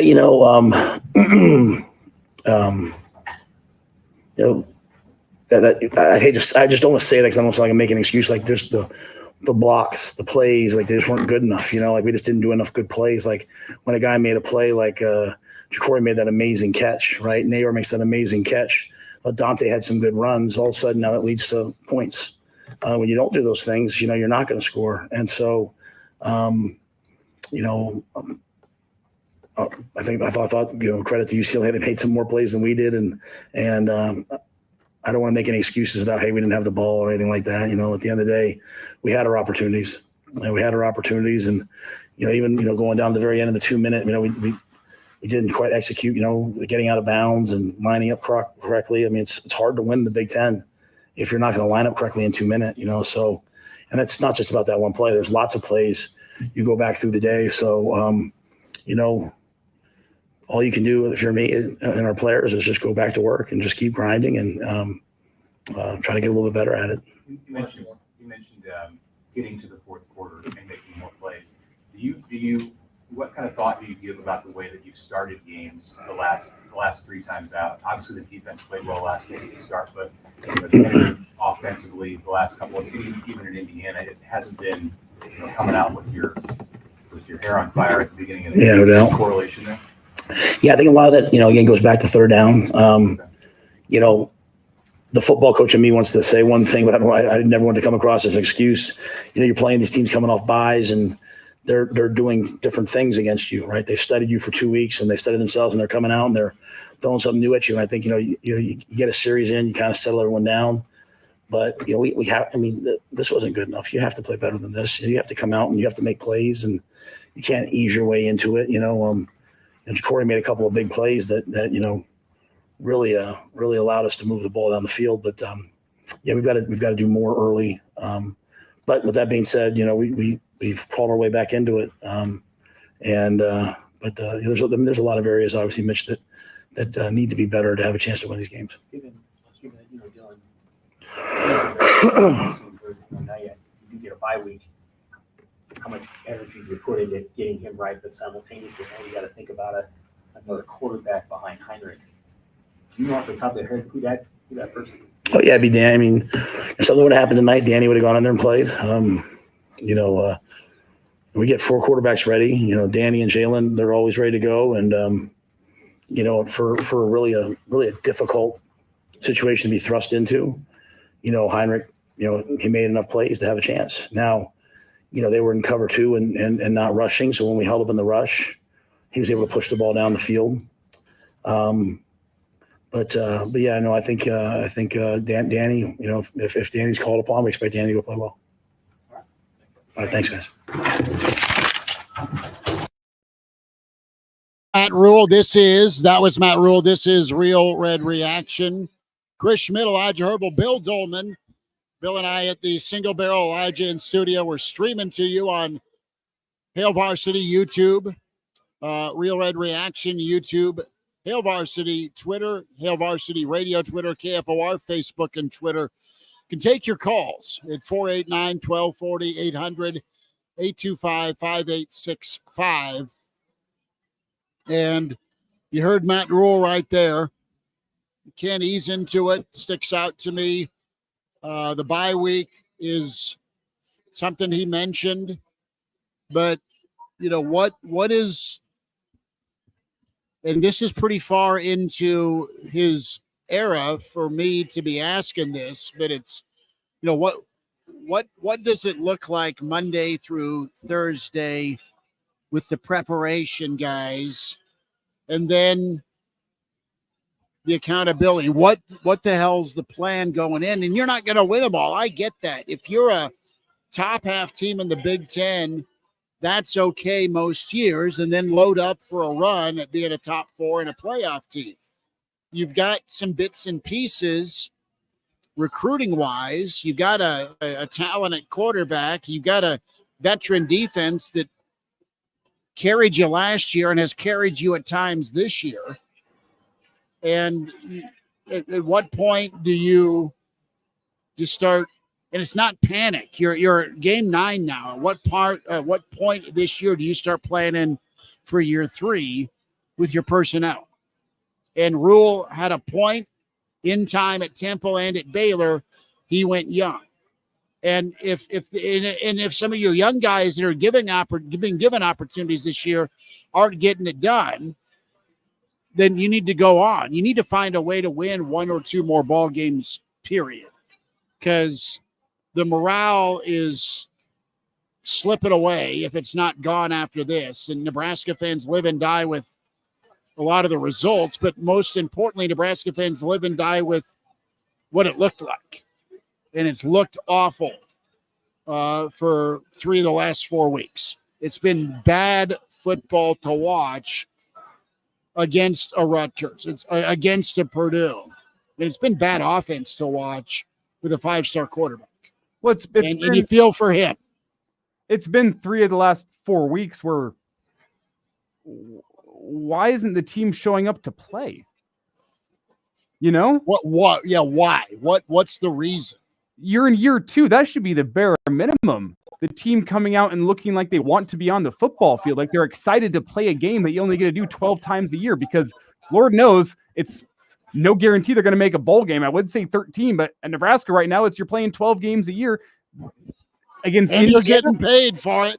Against Indiana, they didn't look like they wanted to go out there and play football. Today, they didn't look like they were excited to go out and play football. UCLA was the team away from home that brought the juice. And you could argue against Rutgers, a lot of that game, they didn't look like they were excited to go and try to put a nail in the coffin. They don't look like they want to. Throw a knockout knockout shot, for God's sake. Why would you want to go out on the field and play when you could curl up in a sleep pod? When you could go hang out in the recovery pool? When you can be in the nicest club in Lincoln, that's your locker room. It's very, very nice to be inside there. Look, I get every other locker room has every other major college who wants to be all in and play. That everybody has all this. They got their own barber. They've got their own 5-star. Nebraska's not unique in that. They just have the best one right now. But when things are so much handed to you, there's a softness there, I think. I'm going back, okay? There was a North Stadium Schulte Fieldhouse locker room. And when you were a freshman, when you were a walk-on, when you were a third-year sophomore, some guys who were juniors, you were in there, and it was a concrete floor and metal wire lockers, and you had Walt Johnson in there as the equipment manager, who was a wonderfully salty guy, and you couldn't wait to get into the South Stadium. You busted your ass so you didn't have to go into Apollo Creed's locker room and gym in Compton when you're Sylvester Stallone trying to beat Mr. T, right? You had to go get the eye of the tiger back. Well, they don't have, look, a lot of guys have made it, and they play like they've made it. Then they got to go out on the field, and they got to perform for 7 days a year. I think there's a certain issue there. Do you have guys who are hungry to play, or were they hungry to get whatever bell, whistle, and toy they can get? And now, however much money you can get, right? And not everybody's making Dylan money. I get that, but I'd like to have a free burrito and some jerky every now and then. But it's a different era, right? And maybe some guys realize, you know what? I'm not going to get to. I want to get to the league. They say I'm going to get to the league, but right now this is pretty nice for the next 3 or 4 years.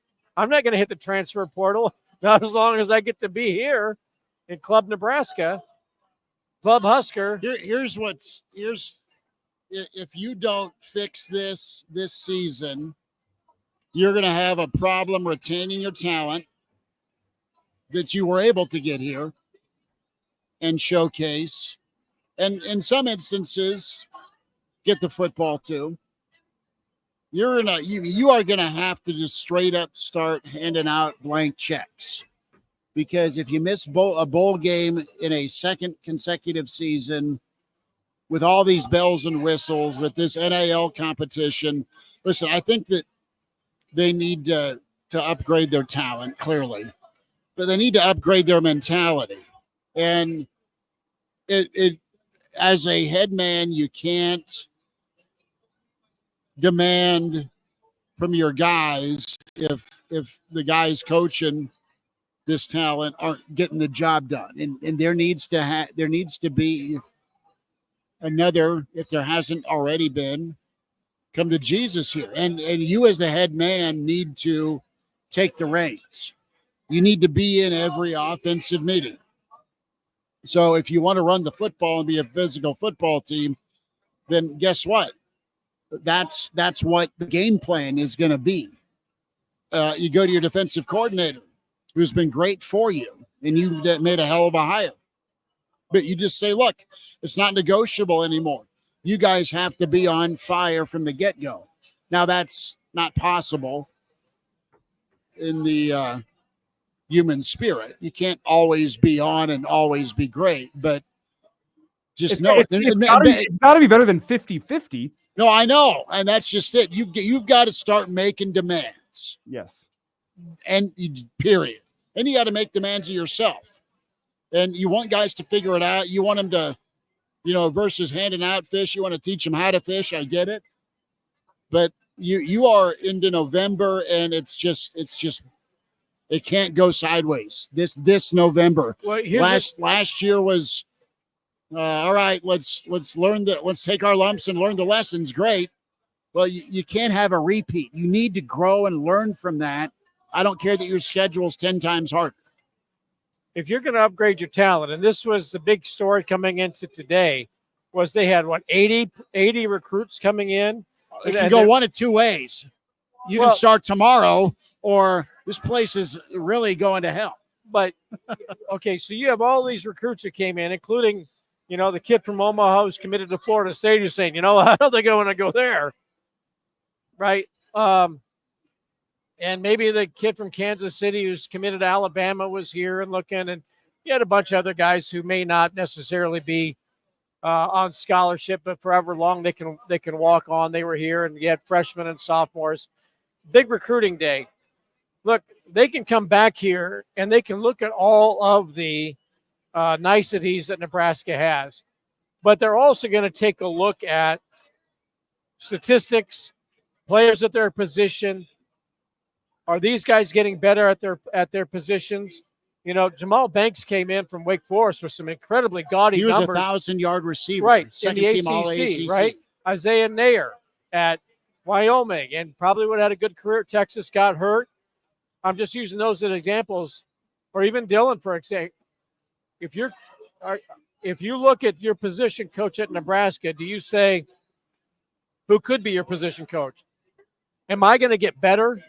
Am I going to develop under what is there right now? And if I'm an offensive player, I'm probably thinking, I'm going to go look at the stats.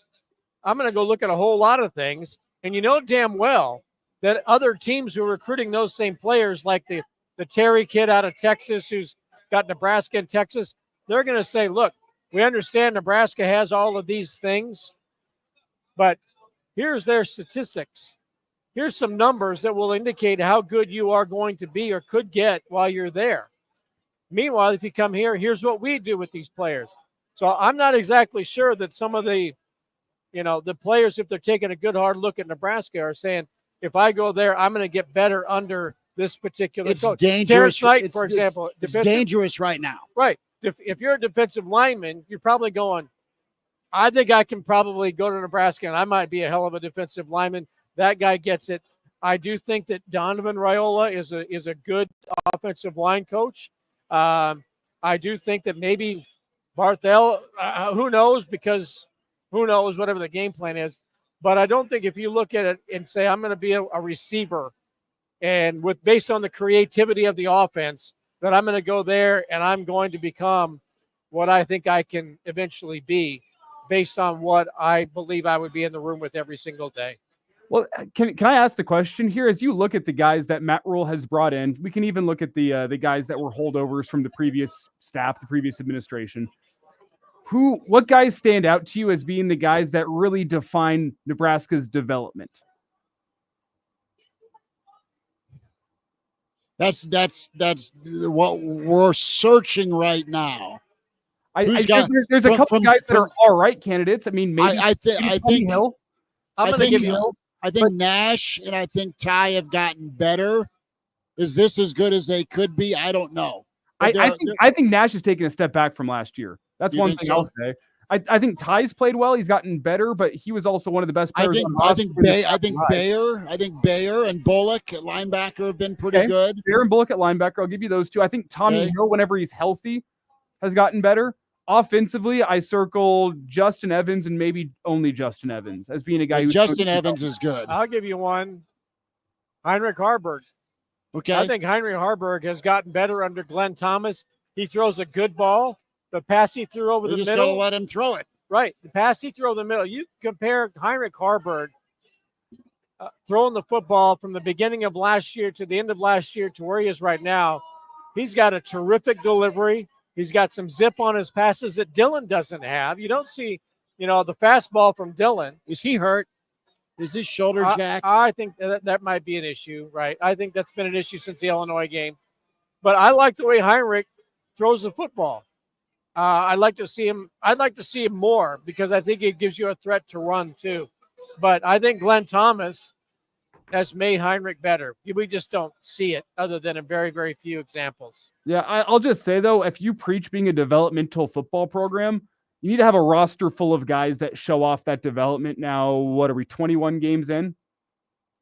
21 games in, and we're searching for guys that show the development of Nebraska's quote-unquote developmental football program. Yeah.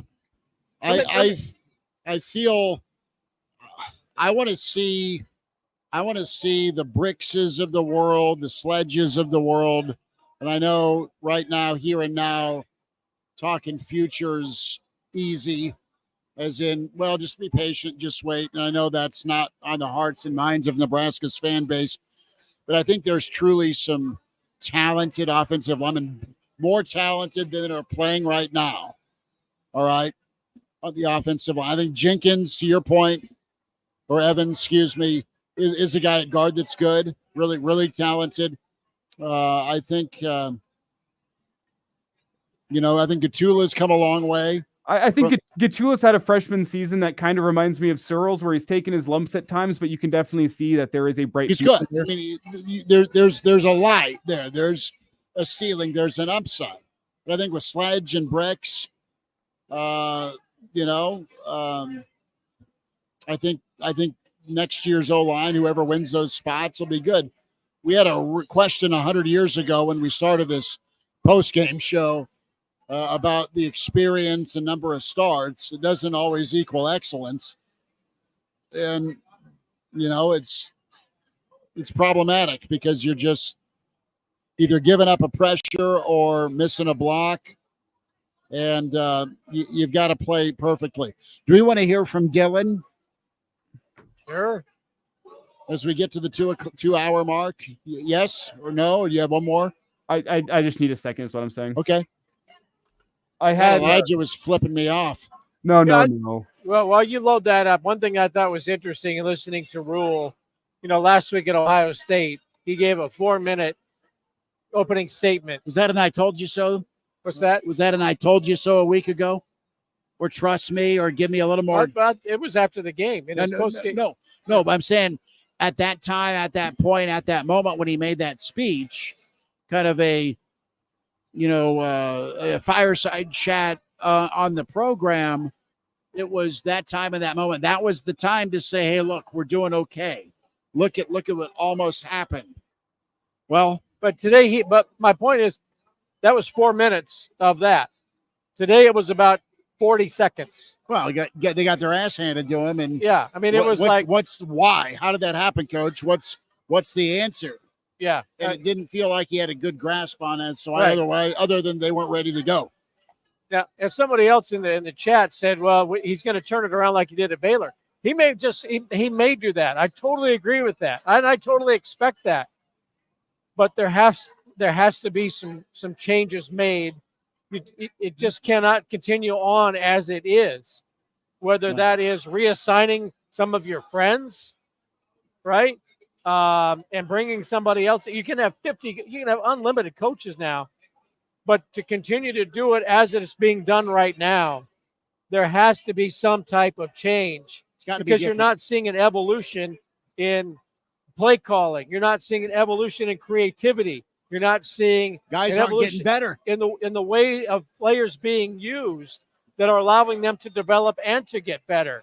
And you're playing at home, and you come out flat in the first. That's as bad of a first half at home that I can remember.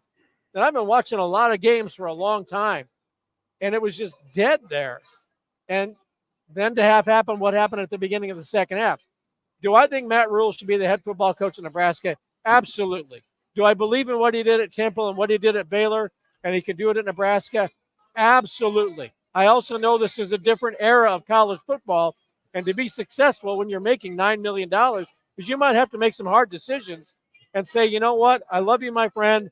This just isn't working out for us together right now. We need to make some changes with our staff. We need to reassign some things, and we're going to get better because I owe it to my 1.9 million other friends who still care to do the job for them and not to make sure that you have a job because we paid you very handsomely for the job that you have done while you're here. And look, USC is getting beat right now at Washington 17-7. UCLA's been a good second-half team. They might lose this game, go 4-5. They might be mentally out of it next or 2 weeks from now in LA, and Nebraska might steal one on the road because the pressure's going to mount on Lincoln Riley. They might check out, and Nebraska might have a performance on the road like they did at Ohio State. They steal one and they come back. They got their 6 wins, and maybe that gives them a spur for the rest of the season. I don't know. But right now, Washington is running through USC 17-7. So they could go out there and win, right? Well, Twitter is still on fire. Let's hear from Dylan Raiola. Today's game, Nebraska falls by 7. Yeah, just got hit in the wrong spot. I'll come in tomorrow and see get checked out and probably get screened. You tried to come back in. What happened when you tried to come back in? Yeah, I thought I could go. I thought I could fight through it. I just went out there and I guess it kind of locked up on me, and from that point, try to come back. But we trust Heinrich in those situations, and I thought it was best for the team that I could possibly hurt them if I went back out there. So Heinrich did a really good job. Have you ever been injured in that spot before and you're back? No, I never have. So it was probably like you weren't quite sure going out there what was going to happen. Yeah, I didn't know I didn't know what my body could do, and I didn't think it was enough to give us a chance to win. So Heinrich did his thing. Dylan, can you just kind of go into the frustration of the first half? It was hard for you guys to stay on the field. It seemed like they were out there their offense was out there the whole first half. What was it like to work through that and try to stay in the game? Yeah, I thought their offense did a good job of staying on the field. They had their looks that we haven't seen, and I think we just we came in at halftime and we came out in the second half. We had answers for it all, but they did a good job, and give them credit for coming. What did you see on the interception? Where were you throwing to, and in hindsight, what would you do? Yeah, I probably bypassed my first read too early. I tried to go to Jamal, but guy fell under it, made a play, and it's my mistake. Was Fedoni the initial? Yes, sir. Dylan, Coach Rule called this a tremendous missed opportunity. How would you characterize this opportunity? Yeah, like he said, it's missed. Had every chance to go win that game, especially in the first half, and came up short. So we'll let it sting for a couple days. Have a bye week this week, and we just got to figure it out, and there's really no other way around it except attacking it head on. Dylan, what's the biggest thing that this offense has to do to improve? Yeah, I think it starts with me getting the ball in the playmakers' hands, and we got to go look at it. I think the second half we started getting it going, but fortunately it was too late. And we'll take a look at it and then we'll make sure we get it addressed and fixed. You've never dealt with a lot of adversity as a young quarterback. How hard is this to kind of manage the ups and downs of being in this situation right now? Yeah, it's hard. I'm a competitor. I want to win, and initially why I decided to come here was to win, and I still think we can win. There's no doubt in my mind, but it's hard to say the least of losing. I know our whole team hates losing, and we put so much time and effort into going out trying to win these games, and it just sucks when things don't happen and get done the way that you plan for it to be. How much trouble was the blitzing giving you? It seemed like they wanted to bring a lot of pressure every time we got to third down. Yeah, first half they brought a lot of pressure, mostly just zero, and they I don't know, we like I said, we figured it out and we fixed it in the second half, but give them credit. They came out and they had their plan and they executed it. Yep.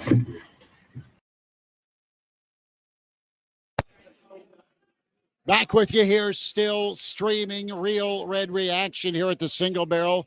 Chris Schmidt, Elijah Herbal, Bill Dolman, 489-1240, 489-1240. Can dial up or just jump into the stream if you want. So you've got to have another hard conversation. And the question is, well, it all starts with your game plan and your offensive coordinator. So it doesn't matter who's playing quarterback. You might be a little bit hosed with the way things have been going. That being said, do you, if Dylan doesn't snap out of this fog, make a decision to go with Harburg? It's not all Dylan's fault. He's not playing great. That being said, is if he's not 100% healthy, do you owe it to the team to go with someone else? Or does it even matter because your offense is such a cluster bleep with game plan and play calling and execution where you might be lucky to get 17 to 21 points? I think if they were going to do that, they should have been doing it all season long. So it's not this week 10 deal. Right. Yeah. Okay. Well, yeah, we're going to put Heinrich in there. They should have been doing it throughout the course of the season. A couple series here and there, letting Heinrich play and not in these kind of gimmick plays. That I think would have been, and Washington just went up on USC 20-7. I think that would have been, a good thing for this offense. I think it would have been healthy for Dylan just to understand we're going to play this guy who deserves to play every now and then. He's not going to be the starter, but understand the game a little bit more. Help us show you to help you to see what we see. Coach him up during the game, especially in the first half, and then turn him loose in the second. I think that would have been a healthy thing, but now to all of a sudden go, get him a couple of series here and there. I don't know what it's not desperation, but it just doesn't seem like that fits with what their plans are. It feels desperate right now, Elijah, with just where this program's at in this season right now, trying to get to 6. The question is, are you desperate enough to make a change at offensive coordinator trying to get to 6? I think that's the question coming out of this one for me. You've Glenn Thomas has called plays for you before. Glenn Thomas called plays when you went 11-3 for the love of God at Baylor. Yep. I guess we don't know if Satterfield is still the guy who's calling plays. I don't think that was asked to Matt Rule last week or today either. But that's my question coming out of this one, because it's clear that what Nebraska is doing offensively, both last year and this year, is not working. It is not maximizing the talent that you have on your roster. It is not minimizing their weaknesses. You're trying to get to 6. It's a huge thing for you to get to 6 this year.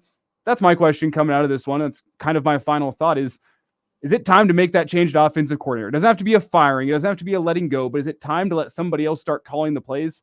Is it time to see what else you have? Because clearly it's not sustainable for success to ask your defense to go out there every single game and be a top 10 unit holding the other team to below 14 points. It's not sustainable for your defense. It's not fair to them. The offense needs to be better. I think there's room for improvement. You see flashes of what this offense can be. The play calling seems to be holding it back, in my opinion. At what point do you just say, you know what? We need to get to 6. We don't care about hurt feelings. We don't care about the foundation that you're trying to set with the guys who clearly aren't working for the foundation you're trying to build. At what point do you say, you know what? We need to get to 6. We need to let somebody else call the plays. You don't even know out of this one, because if there's any time to do it, it's now following that performance with the bye week coming up for you to get things right. Dude, you don't have a plan and a pet play or a designation with what you want to do. Well, coach wants us to be a power football team in the fourth quarter. Well, I got a 5-star quarterback that man, he's a pro-style guy. I need to throw the football with him. Man, I've got a offensive line that is very inconsistent. Man, I've got a group of running backs that have some talent, but they all do something better than the other, but not all at once consistently. I've got a group of receivers that before I got them at one point put up 1,000-yard receiving yards seasons. And I got a tight end room that's full of damn near a couple of 5-stars. So that is what's on the table right now. You've got to pick correctly. You've got to pick correctly and get these cards that are on the table aligned appropriately and just ride with that. And right now, it's Joe Pesci throwing cards at the dealer's face saying, hit me again. Take this stiff, from Casino. Somebody said it in the chat, and we said it earlier, that there's just no identity or creativity offensively. And we all watch the games from on high. We have the all 22 view, and it pains me to say I was just really impressed with the creativity of UCLA's offense today. The way the guys were getting open, the running game, the quarterback. My God, I had flashbacks to Marv Seiler running into that north wind in Ames back in 1992, except he went for a touchdown and this guy, got tackled. But there's just no creativity to what Nebraska does offensively. Maybe they did against UTEP, but there's nothing that just seems like, wow, that's a really cool play. That's really creative. That's innovative. That's unpredictable. Instead, it's not creative and it is predictable. That inside handoff to Bonner. Guess what? They were waiting for it. Exactly. They're also waiting for the old Harbor carry inside the 5. Right. Twice. And when they lined up in that tight set with Bonner in the slot, that's the same play they scored on, sort of, against Illinois. But you look at that and go, here he is in the slot. If he starts going this way, it's going to be an inside handoff. And guess who's there waiting for him? A bunch of guys in white jerseys. And why can they play well and there's snowflake whites and Nebraska can't? But anyway, that's another side. Well, okay, you talk about Bieniemy here really fast, Bill. I said it in our pregame show. Is that not a guy? I know Eric Bieniemy hates Nebraska. That point is well documented from his playing career to now. Don't like Bieniemy either. But do you kick the tires this offseason and see? I'm telling you, it's a guy that was the offensive coordinator for 2 different MVP seasons for Patrick Mahomes. You've got a guy on quarterback on roster at Nebraska that plays more like Patrick Mahomes than anyone we've seen. Mannerisms, style of play, what he wants to do on the field. Do you kick the tires on a guy like Bieniemy and say, hey, does $1.4 million make you hate us a little bit less? Like, is that a guy you give a call to? Because he's built an offense for a Patrick Mahomes before and let him to MVPs. He's going to want $2 million, right? Even though he's getting slapped with taxes out in Los Angeles, and whatever he's making out there is cut in half pretty good. There's a lot of people that would want to be Nebraska's offensive coordinator because there's a 5-star quarterback and they are going to run a pro style. So if Matt Rule is going to look, and who knows if he will, but there's a lot of attractiveness to come in as an OC to work with some of the talented skill position players that Nebraska has. But if you're gonna make a change to a guy from 1.4, whoever's going to come in is going to want 1.68 or 2. It's going to cost a lot to get an offensive coordinator at Nebraska, especially if you're making a change. They're going to know that you're kind of desperate. So they're going to be, if you want me, it's going to cost more than the one you got rid of. That's the way the game's played now. Yeah. Let's hear from Ty Robinson before we want. Don't have it ready yet. Okay. I'll have it ready if you give me like 30 seconds. 20-7, Washington leads USC at the half. But guess what? USC ain't dead. No, they're a good second half team. And I people in the chat talking about it. Yeah, it's crazy to think Nebraska could go out there and win. It was crazy to think Nebraska could go out to Ohio State last week and almost win a football game. Look, the culture, the mentality, we saw it on the field today. Nebraska didn't come out ready to play, not all that interested. They got beat. Maybe USC next week, they're 4-5 if they continue to get beat. There's going to be a lot of talk about Lincoln Riley's job. Who knows? I'm just saying that might be an intangible where maybe they're not all that interested either, and it plays into Nebraska's hands 2 weeks from now. We'll wind it down. Some final thoughts here from you in the stream. Don't forget the Average Joe Sports Show, the Sunday live chat coming up at 10:30 tomorrow morning. What a crazy month it's been. Well, we just started the month, but what a crazy season this has been. And right now, the tone in the chat is folks are sick of talk and they want more action. Let's hear from Gray Woman 79. Well, we have Ty Robinson ready whenever. Sorry, I should. Okay, we'll do that here. That's pretty good, though. Gray Woman 79 says Nebraska plays at home like their ex-girlfriend showed up with her new boyfriend. They just like to watch. All righty then. That's good. Let's hear from Ty Robinson before we say goodnight. I mean, that was shocking to see, how we started out. Everyone was there. Everyone was ready to go out there and compete for 60 minutes. That toss play, we didn't really see a lot of that when we were breaking down film. I think that was one thing that, you got to just kind of figure it out when you're out there, right? And I think we did that pretty well when we came back out in the second half, kind of just finally settled in and, started playing our ball. How as a leader do you keep the guys from, there'll be a lot of here we go again on the outside looking in? How do you talk to the guys and get them through this bye week and try to finish strong and bounce back from this? Yeah, well, we make sure that doesn't happen, that here we go again mentality. I know I'm not going to stand for it because I'm here to win. It's the reason why I came back. If I start hearing that around, then I'm just going to nip it right in the butt. And I know the older guys will as well. I know how bad us older guys want to go out there and, win. And just to fall short like that and not, it really stings. It really hurts. And I know as a team, we're disappointed. You had a lot of success on third down early in that. And how frustrating was that early? And what do you think you guys did better to get off the field there as the game went on? Yeah, guys just needed to start winning their one-on-ones. I think past few times I've been up here, that's been kind of the mentality of the defense is to go out there, it's man on man, one-on-one, and when all 11 guys are able to win their one-on-ones, we're pretty, forced to be reckoned with type of deal. And, as we started, like I said, in that second half, we finally kind of got that to click a little bit better. And, our defense was way better than it was in the first half.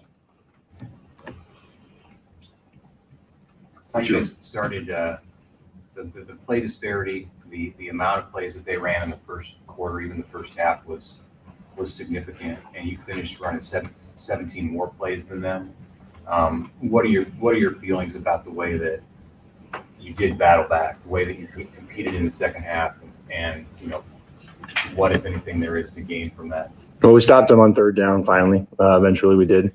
They were able to convert a lot of their third downs in that first quarter and keep their drives alive. And, it's just little nitpicky things here and there. We knew what they were going to do as an offense. We knew that they wanted to keep the ball in their hands and keep it out of our offense's hands. And, they did that pretty well. They're a disciplined team. Credit to them. How tough is this to go into bye week? How do you approach the bye? Kind of now 2 weeks to think about this game.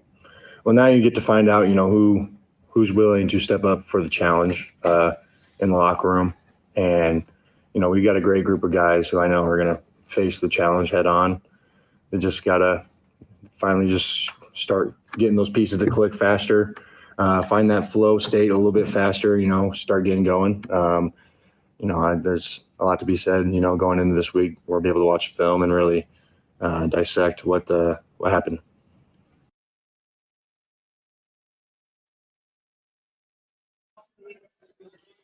That was Ty Robinson, and we'll see where you go as a Nebraska fan.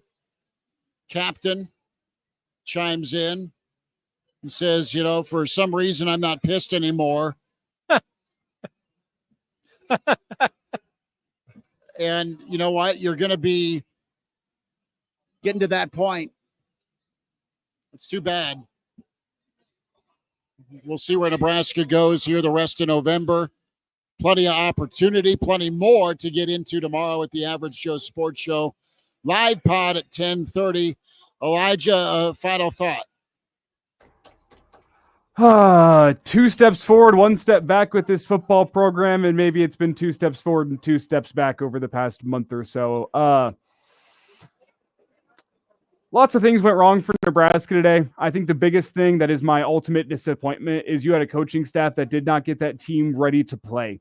You had a UCLA team that has improved more than this Nebraska team throughout the year, and a coaching staff that got their team more ready to play at Memorial Stadium today. They had life from the beginning of the game. Nebraska didn't. That's the biggest disappointment from it all. What is the coaching staff going to do to respond? Because whenever it's all 22 guys that you march out there on the field getting beat, it's not an issue with your players. It's an issue with your coaches getting those players ready to go.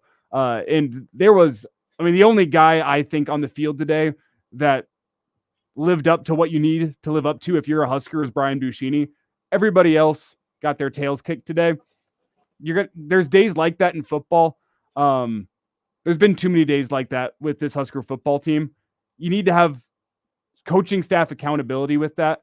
You need to have the guys more ready to play than that at a place like Nebraska. You only get 12 games a year. You got to have your guys ready for all 12. I asked the question to round out this thought. If Nebraska played every single game this year with the intensity and preparation that they gave to that Colorado team early in the season, what would their record be right now? It falls squarely on the coaching staff that team has not been ready to go like that every single game, because I think that Nebraska, if they would have played every single game on the schedule with the intensity that they played that Colorado team with, I think we're looking at a team that is already bowl eligible and has been bowl eligible for a while. But they don't march out there with that same intensity every single game. The reality, the reveal that keeps happening, team's not that good. Coaching staff gets outmaneuvered, out-prepped, and out-motivated, right? And maybe this message of the process, guys aren't in anymore. Maybe they're just, it's Charlie Brown's teacher talking now. Or maybe they have guys playing right now that aren't doing what they need to do with the air quote process. But it's time to find some guys that'll go out there and be ready to go. That's your job as a player. It's also your job as a coach if the players aren't self-determined. So it's going to be a long November. This is a year removed from the Michigan State opportunity. And that lump on your back is just going to keep growing and growing and growing until you get 6. Or the boulder will swallow you up and run you over for a second straight November. It really stunts and hurts this excitement level for what you think about Matt Rule, and it really hurts the excitement level and quite frankly, give a damn for this football program. If it's one thing to get beat, it's another thing to look like you don't care or are ready to care. That's kind of my final thought. I'll carry some more of it tomorrow. 10:30 Average Joe Sports Show live pod. The fans, if the fans start to sense that you don't care, it's going to be a lot for them to not care, but it'll start to show up. And instead of caring at Memorial Stadium, they'll care at home. They'll watch, they'll gather in parties, but you're going to go through what you did for the Riley and Frost eras where it just kind of waned a little bit, and you got a sugar high with Matt Rule that I think, could still be justified. But Elijah, you said you only get 12 of these a year. You only get 7 of them at home.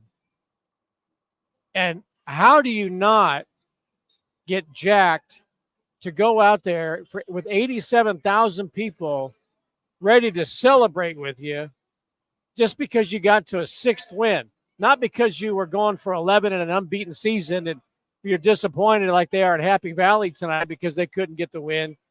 All Nebraska fans are asking you right now to do is come out, play hard, execute, and get a 6th win of 12.